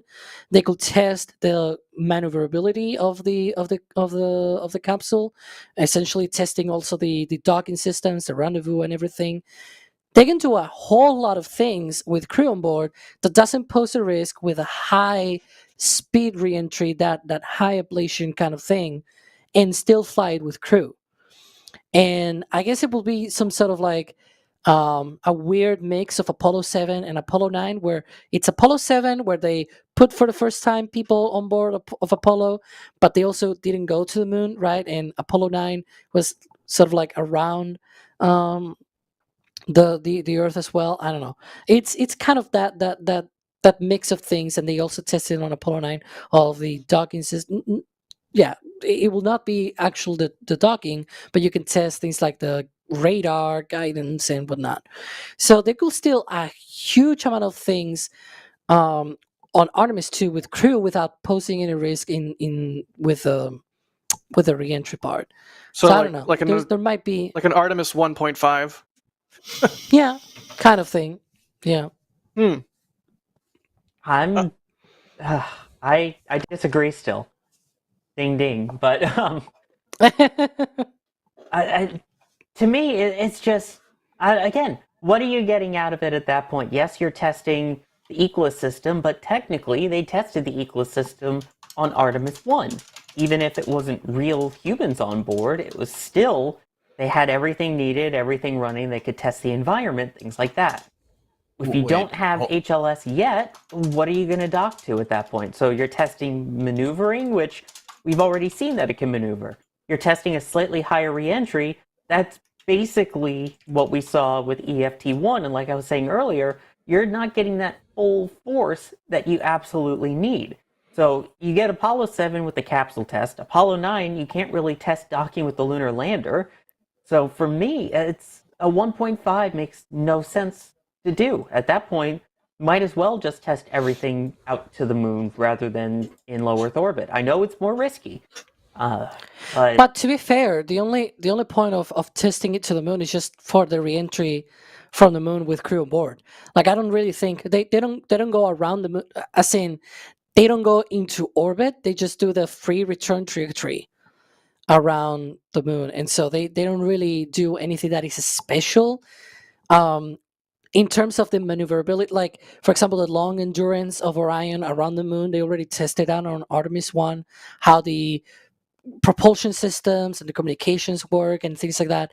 The only truly thing, I guess, is the part of actually sending humans deep space around the moon and then doing the reentry with people on board. Then they can say, oh, it was super hot or it was super high G or whatever. Like, I don't know.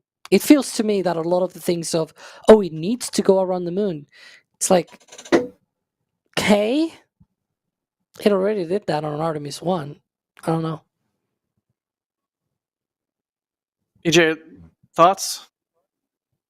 It looks like you have thoughts. You look like you're you're deep in thought. Or I'm genuinely trying to listen.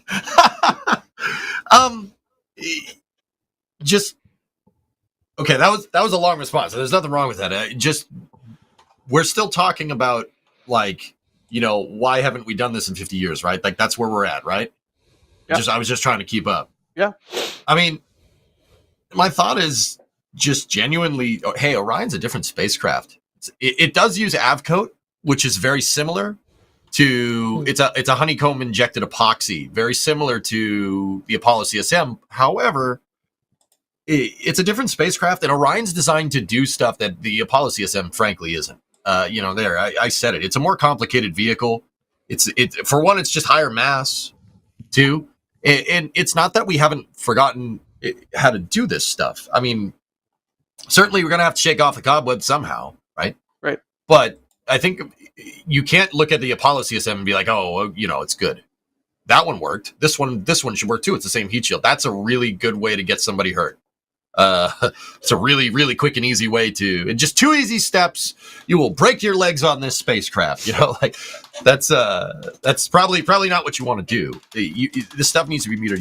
You need to understand this. However, like, I think there's an elephant in the room here. Now, you know, like, we're saying like, oh, launch it on an SLS, you know, do another reentry, or, you know, put it on low Earth orbit, put it into low Earth orbit, put the Orion capsule up there and test it. However, the big thing here is that there's no flexibility here.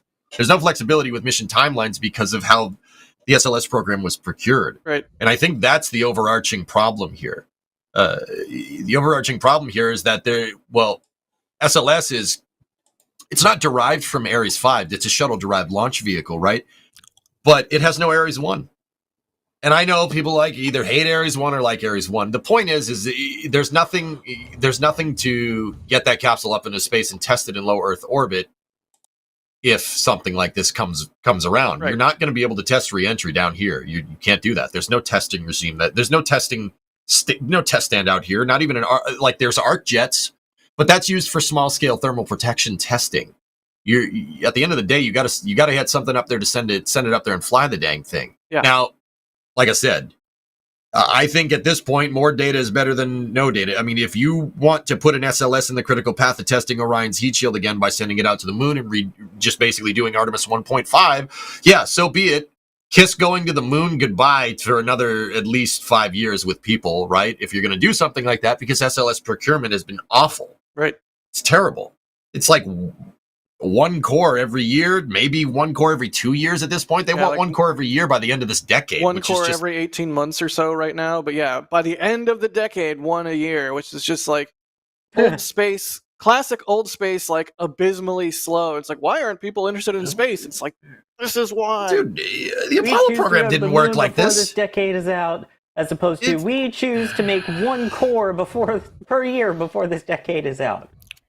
there's always the possibility to just put Orion on a ship without the nose cone, and then you have Stop it. super heavy Starship, and then Stop it. you send it That out. is so cursed. I'm pretty sure Multispace is going to make that in KSP now. Wait a Hey, minute. I'm Put it- all for it. Put it inside Starship.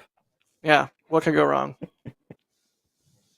Well, yeah, I mean, not a fun bit of news from the OIG, but really quick, Oik. before we do some more support and take some more questions about Orion and whatnot, I did want to ask everybody what they made. So this report came out, and good old Eric Berger over at Ars Technica wrote an excellent article about the report and singled out some comments on the part of NASA.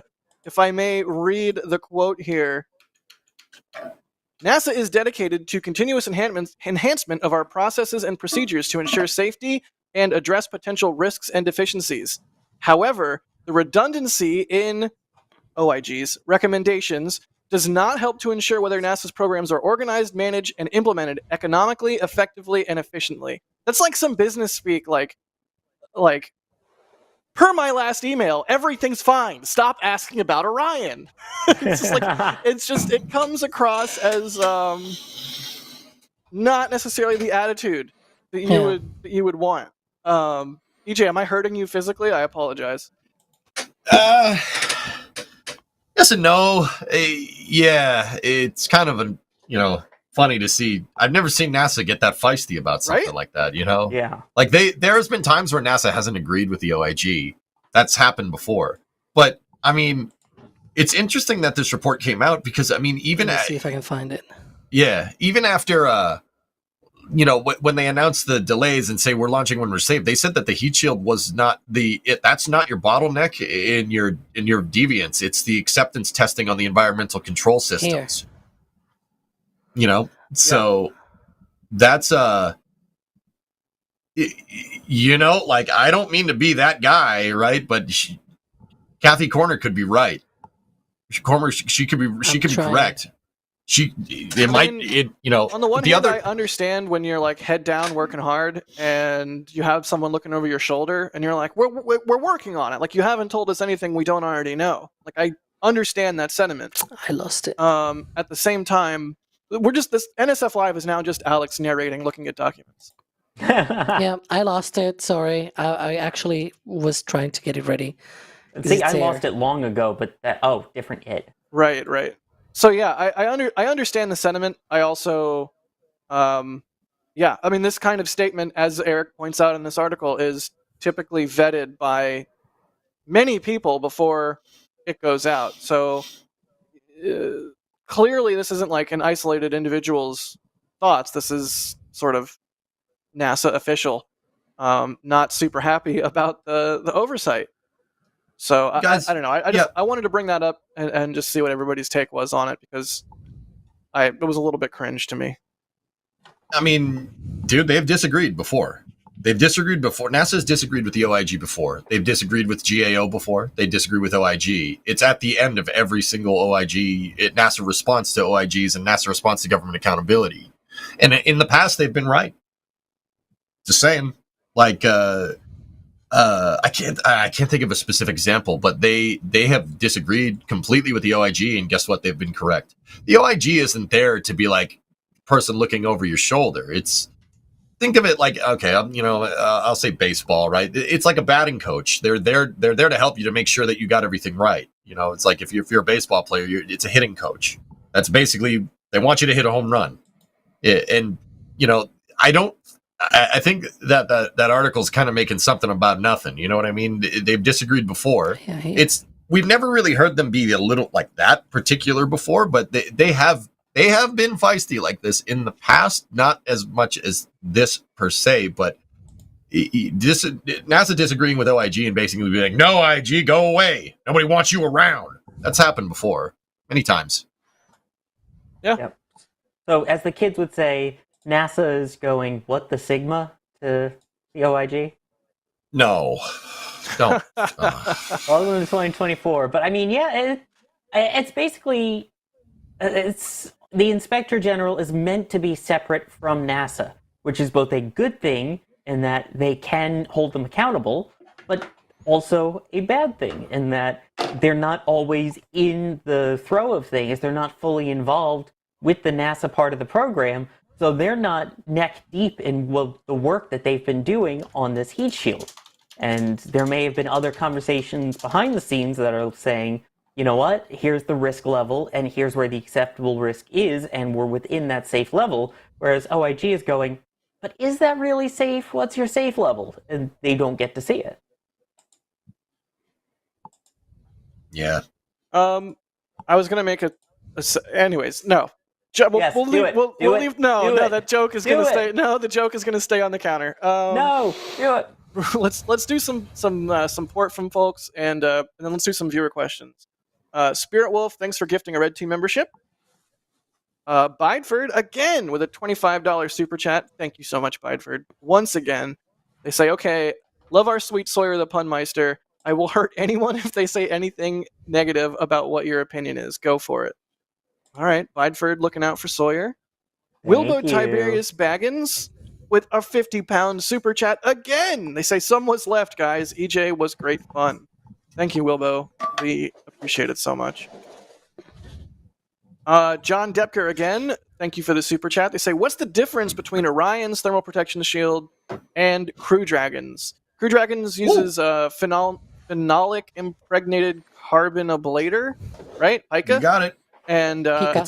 and Orion uses Avcoat, two different ablative thermal materials. I don't really know Yep, beyond that. Like, So, Avcoat is it's an epoxy phenol formaldehyde resin. That's what it is. And do I know what that is? No, I have no clue. it's an I understand epoxy some of phenol those words. formaldehyde resin. Yeah, there you go. Supercalifragilistic, obviously. Jeez. Alex, what are you doing? That's the actual part of the report that says the thing. And then, SpaceX is there a you go. phenolic impregnated carbon ablator. It's actually a special mixture of it. They're using Pica X, which yeah, is it's like a proprietary SpaceX version, right? I thought it was Yeah. You're kind of talking heat shield Maybe it's my tiles Spanish. versus injectable material into a honeycomb structure, even though it does appear to look like tiles. Ah, that's a good point, They're Sawyer. both tiles. Both are Yeah. tiles. Just Yeah. slightly different What? of how they're basically put together Well, before they're tiles, attached. as in they are tiles in the sense that you can. It's like a mosaic kind of thing, right? Like you put them together piece by piece instead of being all a one-piece heat shield. Master Toymaker is saying Anormally, the new companion to Norminal. Yeah. I like it. Actually, I really like it. Bob Smith, the new thank name. you. Yeah, that's the new name for NSF Live. Normally. Bob Smith, thanks for the super chat. They say Artemis II objective of bring crew back safely not listed. Stating the obvious, but they should state the obvious, I think. That's fair. John Norton, thank you for the super chat. They say, I know this is off topic, but for Starship, could SpaceX move booster QD to top of booster where ship QD is and then build new QD for ship? That, I do not see that happening. No. I'm imagining like a waterfall of tons of propellants from the top of the tank into the bottom, like that just, All the way down. yeah, static electricity stuff, probably heating, probably, Yeah. just all kinds of things that I'm not a fluence engineer, but that just seems like a no to me. Pacific Northwest, PNW, whatever. Thank you for gifting a Red Team membership and confirming in DMs that you are in fact from the Pacific Northwest, West Coast, Best Coast. And John Depker, thank you for the extremely generous $50 super chat. Y'all, that's a huge amount of support on this one. This is perhaps one of our most supported NSF lives ever. So from all of us, thank you for the support. We could not be doing any of this without y'all coming out and helping us do what we do. So thank you. What do you say we do some old questions here? A couple more questions. Hit it. Father Peter J. Shaw. God, I know we always say it, but it's always fun to see the familiar names. So many regulars. They're asking, could a Starship dock with an Orion capsule in low Earth orbit? transport it the correct velocity and trajectory, and release it for re-entry, thus saving an SLS. Say that question again. Can they use Starship to dock with an Orion and replicate the Artemis II trajectory without using an SLS? My immediate... How do you get Orion into Leo? Say what? How do you get Orion into low Earth orbit in this analogy? Are we launching with Orion attached to the top of Starship, or? Yeah, I mean maybe Falcon or Falcon Heavy, whatever it would require. But yeah, I don't think anyone's going to do the cursed idea that, what was it, Alex had to put an Orion on top of a Starship. I think that's better because then you don't need to launch Orion. Like, you still need to launch Orion into low Earth orbit on that supposed scenario, right?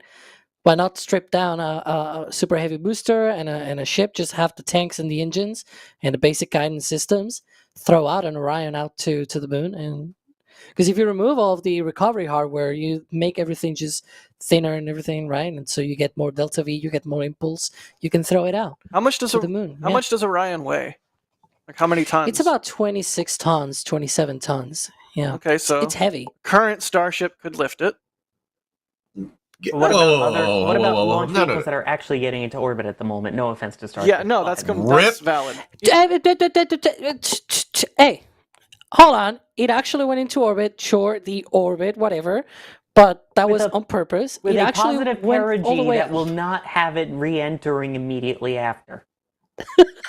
I am EJ. Wait. But that was on purpose. EJ, save us from the bickering children. No, but legitimately, is there a vehicle that is currently flying that will allow for multiple orbits that could launch Orion's weight? All the way to Exactly. the moon? Well, It's no, only let's even SLS. just say to low Earth orbit to dock with Starship. Falcon Heavy could do it.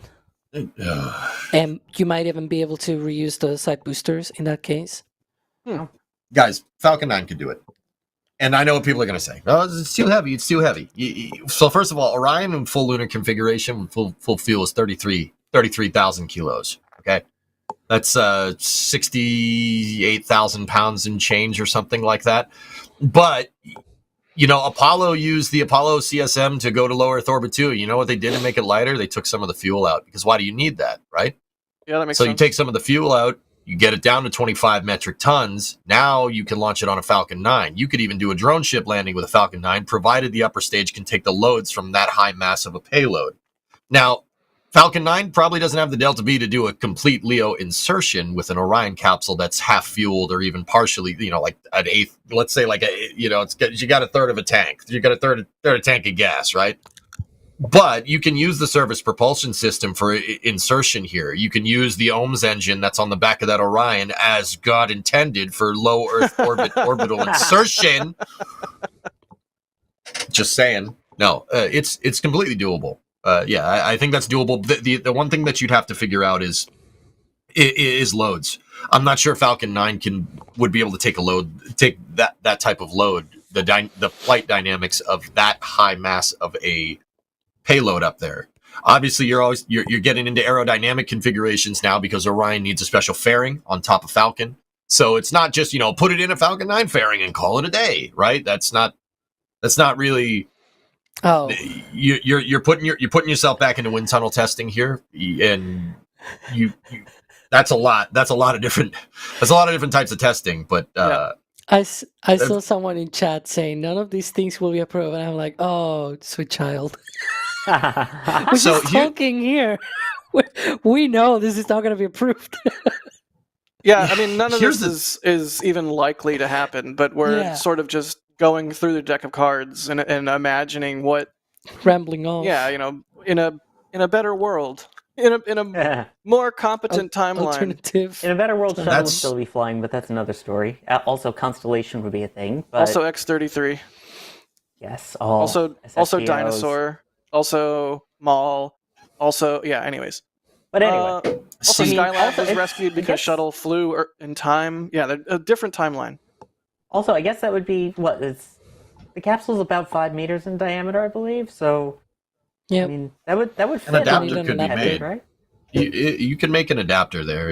I mean, that's probably the least of your problems, But- Sawyer. To be honest with you. You know, because I also saw a few comments in chat saying, "Oh, it doesn't fit because Falcon Heavy. It's too narrow, and you cannot put a 5-meter diameter thing on top of Falcon Heavy. The fairing is 5.2 meters wide.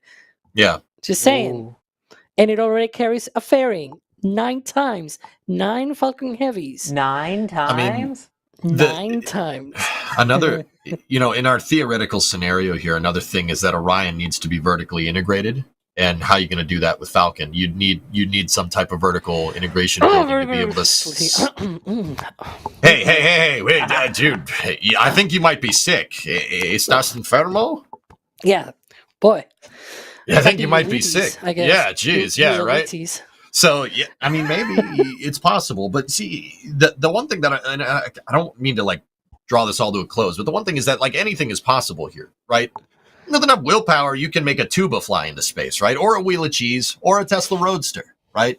That seemed far-fetched at the time, but it really comes down to like, what's the best way for what NASA's trying to solve. Now, it goes back to the heat shield. I contend to say that low Earth orbit for Orion and testing the heat shield up there is probably going to get you more points of data faster here.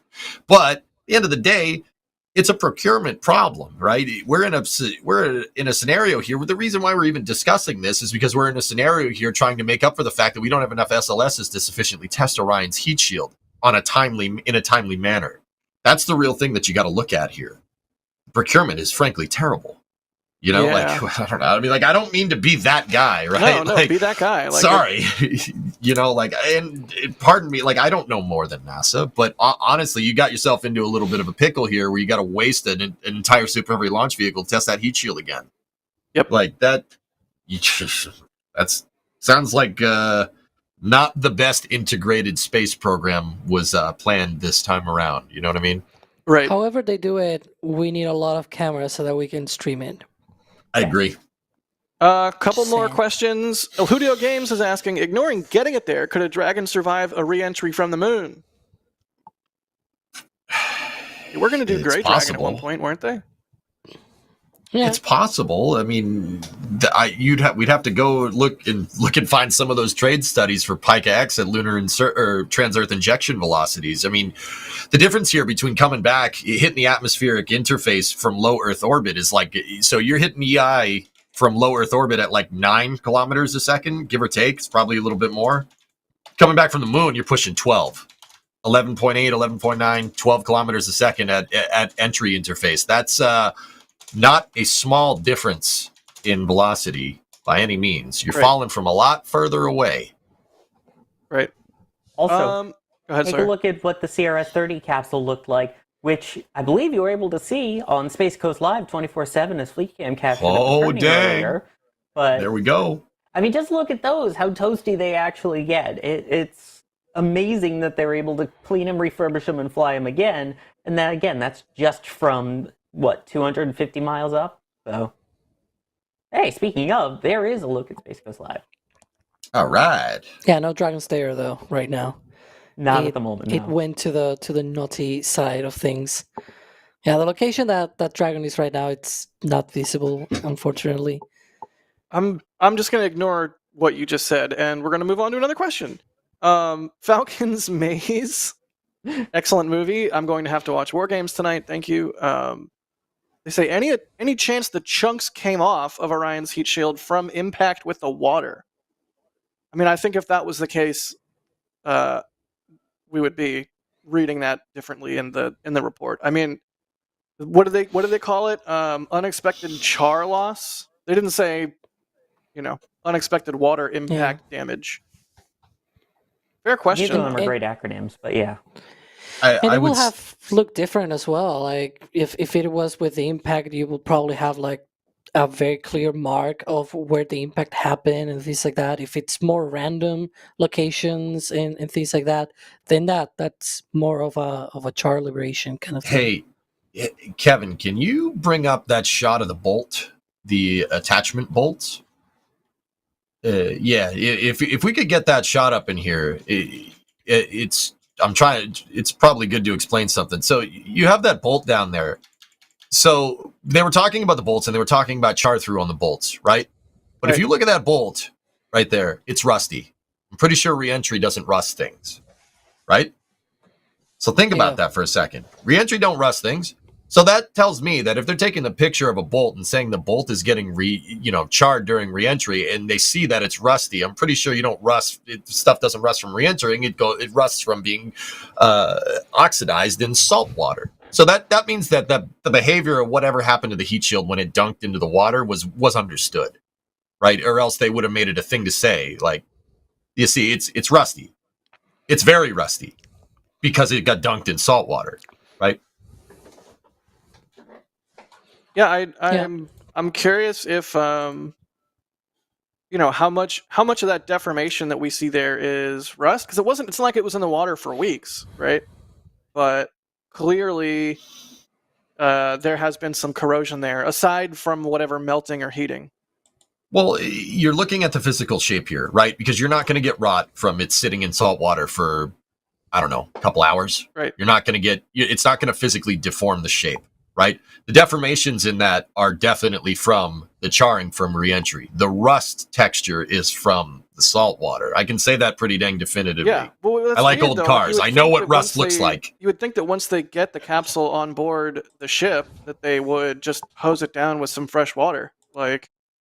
But am I not wrong that you can still get oxidation during that reentry portion? I don't think you're wrong. No, I don't think you're wrong. Because that could be part of it. I mean, sure, some of it is likely to be from water, but there's got to be some of that is the oxidation upon reentry.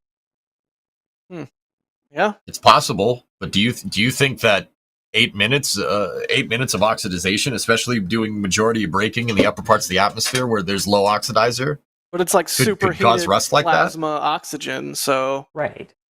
And there's not a lot of it. Don't forget, it also bounced too. It went in, went out, went back in like again. my checks. It's actually it's a really good question. I mean, I'm curious. I don't know who's like what is correct or what. So but I think both of you raised plausible arguments. I mean, you're gonna get that bolt. So Sawyer, I'm gonna talk through it here. Yeah, because I mean, I think you're onto something here. I suppose. All right, hypersonics now. Sweet hypersonics. Let's talk that. So you're gonna get oxygen that's going to get caught between the shock, right? The initial shock in front of the heat shield, right? And there's going to be a thermal medium in between, or just a medium in between where it's not stagnant air, but it's being compressed that it's going to stay in place. So it's possible, dude. Yeah, I mean, I would say that's possible, but also, I mean, saltwater going to do saltwater things. It rusts stuff pretty quick. But like the point that I'm trying to make is that air, that the oxygen that is being exposed to that metal during the hypersonic regime is going to be stagnant. It's just going to sit there, so it could oxidize over. It's possible, but I mean, you'd need the oxygen is basically just sitting there next to the thing. It's stuck between that and the plasma boundary. So, I mean, I don't know. You'd have to, it might not be as much oxygen as you might think because it's stuck there. Interesting. But again, when you're talking temperatures that high. I mean, but temperature is agnostic to an iron oxide reaction, I thought. I mean, I could be wrong there. I have no idea because I am just a simpleton. But Are we nerd? Okay, did we get a little too technical there? We might have to reel it back in. There's no such thing as too technical. I just have to tap out when it's too technical for me. But I appreciate the technical talk. I'm just not going to sit here and pretend I know. Like, well, actually, EJ, the thing about ablation at high temperature is like I like rockets. I take pictures of rockets. I'm just a guy with a beard. That's fair. Jordan Vaught, thank you for becoming a Capcom member. As a reminder, we do a post-show and a pre-show for NSF Live now. It's one of our more recent perks that we've added, and so at Capcom level and above, you get Discord access plus a whole bunch of other sweet perks, and as part of that Discord access, you can join in on the pre-show and post-show for NSF Live. So welcome to the team, to the Capcom team, Jordan, and come check out the pre-show and post-show, because that's a sweet perk that you now get, because you're awesome. I'm scared about the post show for this one. Oh, it's gonna be good. Are we yeah. gonna get? It's gonna be Conky, yeah, no, again? it's gonna be Conky all over again. No. Oh, jeez. Really quickly, we have a couple just like grab bag questions that I've been saving. We have one here from JS Web Productions asking, do you think that New Glenn will launch this year? And if so, what do you think the chances are of a 100% successful mission and landing of booster? I think 0 chances of that. I think it'll be a successful mission. I don't know about landing the booster on the first try. And I do think New Glenn will launch this year. EJ, will New Glenn launch this year? Yeah. Do you Yeah, I think, think so. what do you think are the chances of a 100% successful mission and landing of booster? Oh, it'll. I think it'll do it. I think between New Shepard testing and what the flight data that was seen from Vulcan Flight 1, that they have enough. Interesting. There's enough testing here to at least there's a chance. Yeah. Also, some clarification. Sawyer, you're right. I had some clarification from my guys over in Twitch chat. Yes, re-entry absolutely does cause corrosion, and the salt water exacerbates it because the corrosion pits during re-entry. So yeah, okay, cool. I was wrong on that one. Nice. Thought I'd let you know. At least Anyway, you got the facts so right. yeah. Well, that that's- also that I was helps, wondering. You know, it adds context to why it looks so gnarly. You know, Yep. the 1-2 punch of the corrosion from reentry plus salt water. It's not. Yep. It's not. They exacerbate each other. They make them worse. Right. They make it worse. That's crazy. But anyway, back to Nuglins. Nuglins. That's my conky. All right. Just saying. That one's sorry. acceptable. Yeah, Nuglins. So I think there's enough data. No, Hoppy. Conky. So you're God. okay with Hoppy, but you're not okay with Conky? I smell hypocrite here. Hang on. Can I say then? Rapti? You can. Rapti. Yes. Rapti, because I have the Raptor Wrangler. So Rapti. EJ, Conky is me spearheading adding Y on the end of everything to illustrate how absurd it is that people add Y on the end of Hopper. So if you don't like Conky, maybe you should reassess your life choices. All right, moving right along. Adrian in the Sawyer? back channel just saying that I'm feeling the pain that everyone else feels when I make a pun. Sawyer, New Glenn. I think. Answer yeah, I New think Glenn it will. question, Anyway. Sawyer, so we can end this. Yes, it will launch this year. I'm going to go with like 95% success. I mean, it's a test flight. It's very rare to see a test flight that is always 100% successful. There's always going to be little details. I think it's going to get very close with the landing, so it may be possible, but I'm going to go with 95% and probably a 80% chance it nails the landing. But I think it will happen this year. Nice. Alex?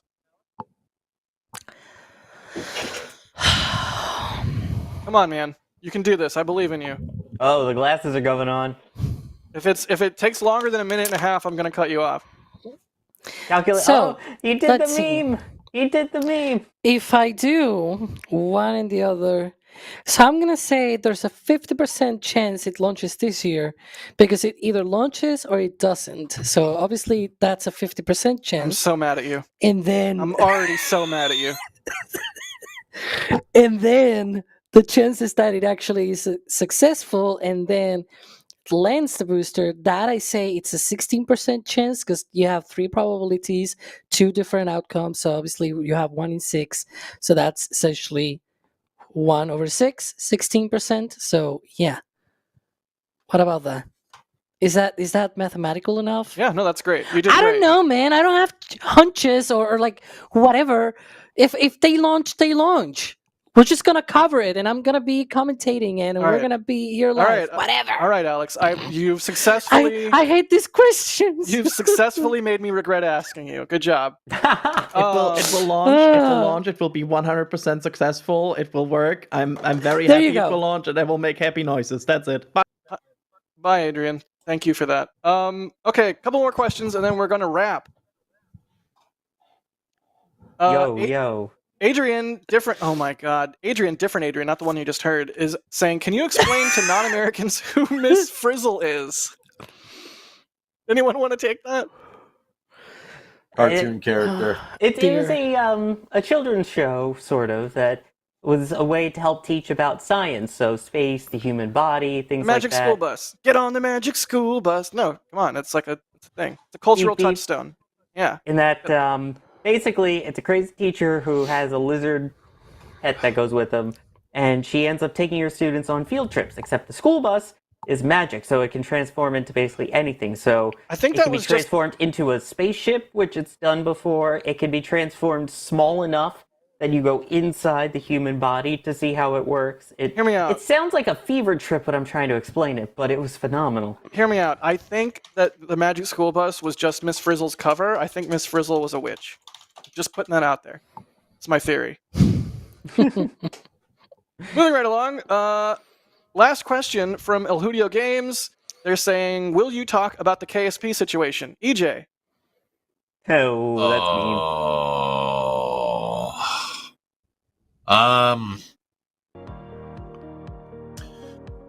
I was kind of hoping that, Take-Two was dealing with some corporate restructuring, but seeing people post their resumes that I know that work on the game, it doesn't bode very well.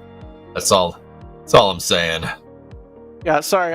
I kind of threw you a grenade on that one, but hey, we keep things spicy here. It's okay, I ate Play it. over there. Ah.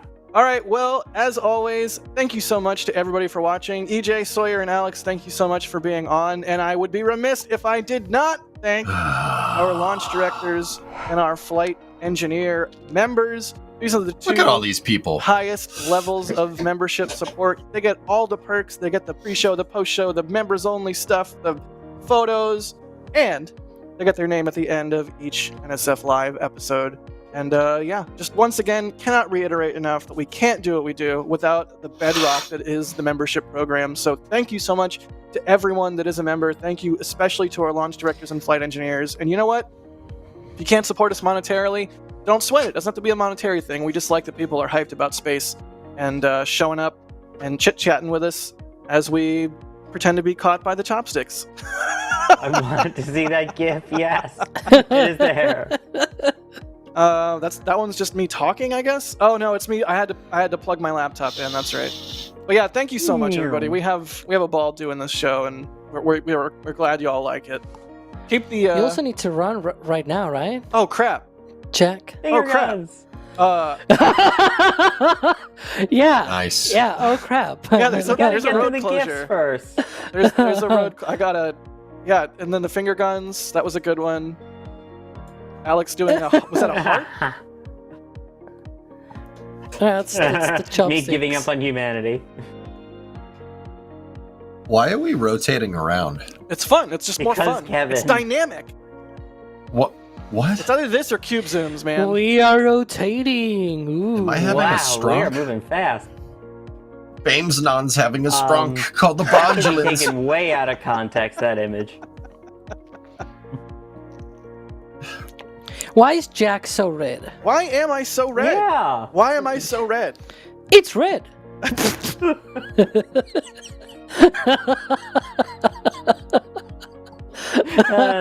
Yeah, that sums up a lot of it. Hell yeah, brother. That's right.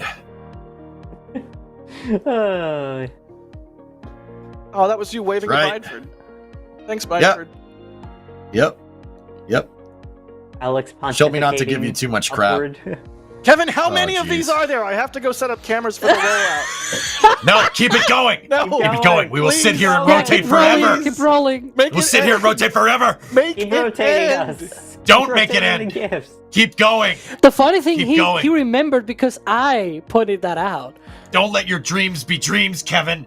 Otherwise, he will have kept on going and There's got to be more. Come on. No. All right. Dude, just hit the replay button. Just do it again. At least rotate Jack upside down. Do something funny. Do a flip. cube zoom. Let me Cube do- zoom. Let me do a barrel cube. roll. Cube zoom. All right. Parkour. I think that closes the Let's Tell Kevin What to Do portion of the stream. But yeah, thank you everyone for watching. We'll be back next week as per usual. And until then, you can hang out at Starbase Live or watch all the videos. Watch Twist, watch SBU, watch... Twist. We have a Cape Flyover coming out. Just watch all the things. You know what to do. You know how YouTube works. Oh, the kept flyover. Oh, Sawyer's Hey, upside down. Hey, that's my Hey, one upside alright. down. All right, make it All right. end. Make it No. end. Do not do that. No, And here here we we go. Here we go. It's orange. Booster trajector! Propulsion continues as normal. R68 chamber pressure looks good. Following up. Roger, with planet. Water towers, fly! Yes! Echo down to nominal. Fighting down to IFC off. Bring in SPD off. It's orange. Oh my god! Oh my god! Decollage. Put that in the big bag, 343 unfolds to go. Indeed. We rise together back to the moon and beyond. This methane will be igniting in the flare, correct? Yikes. You good? Sure. We don't need any more of these.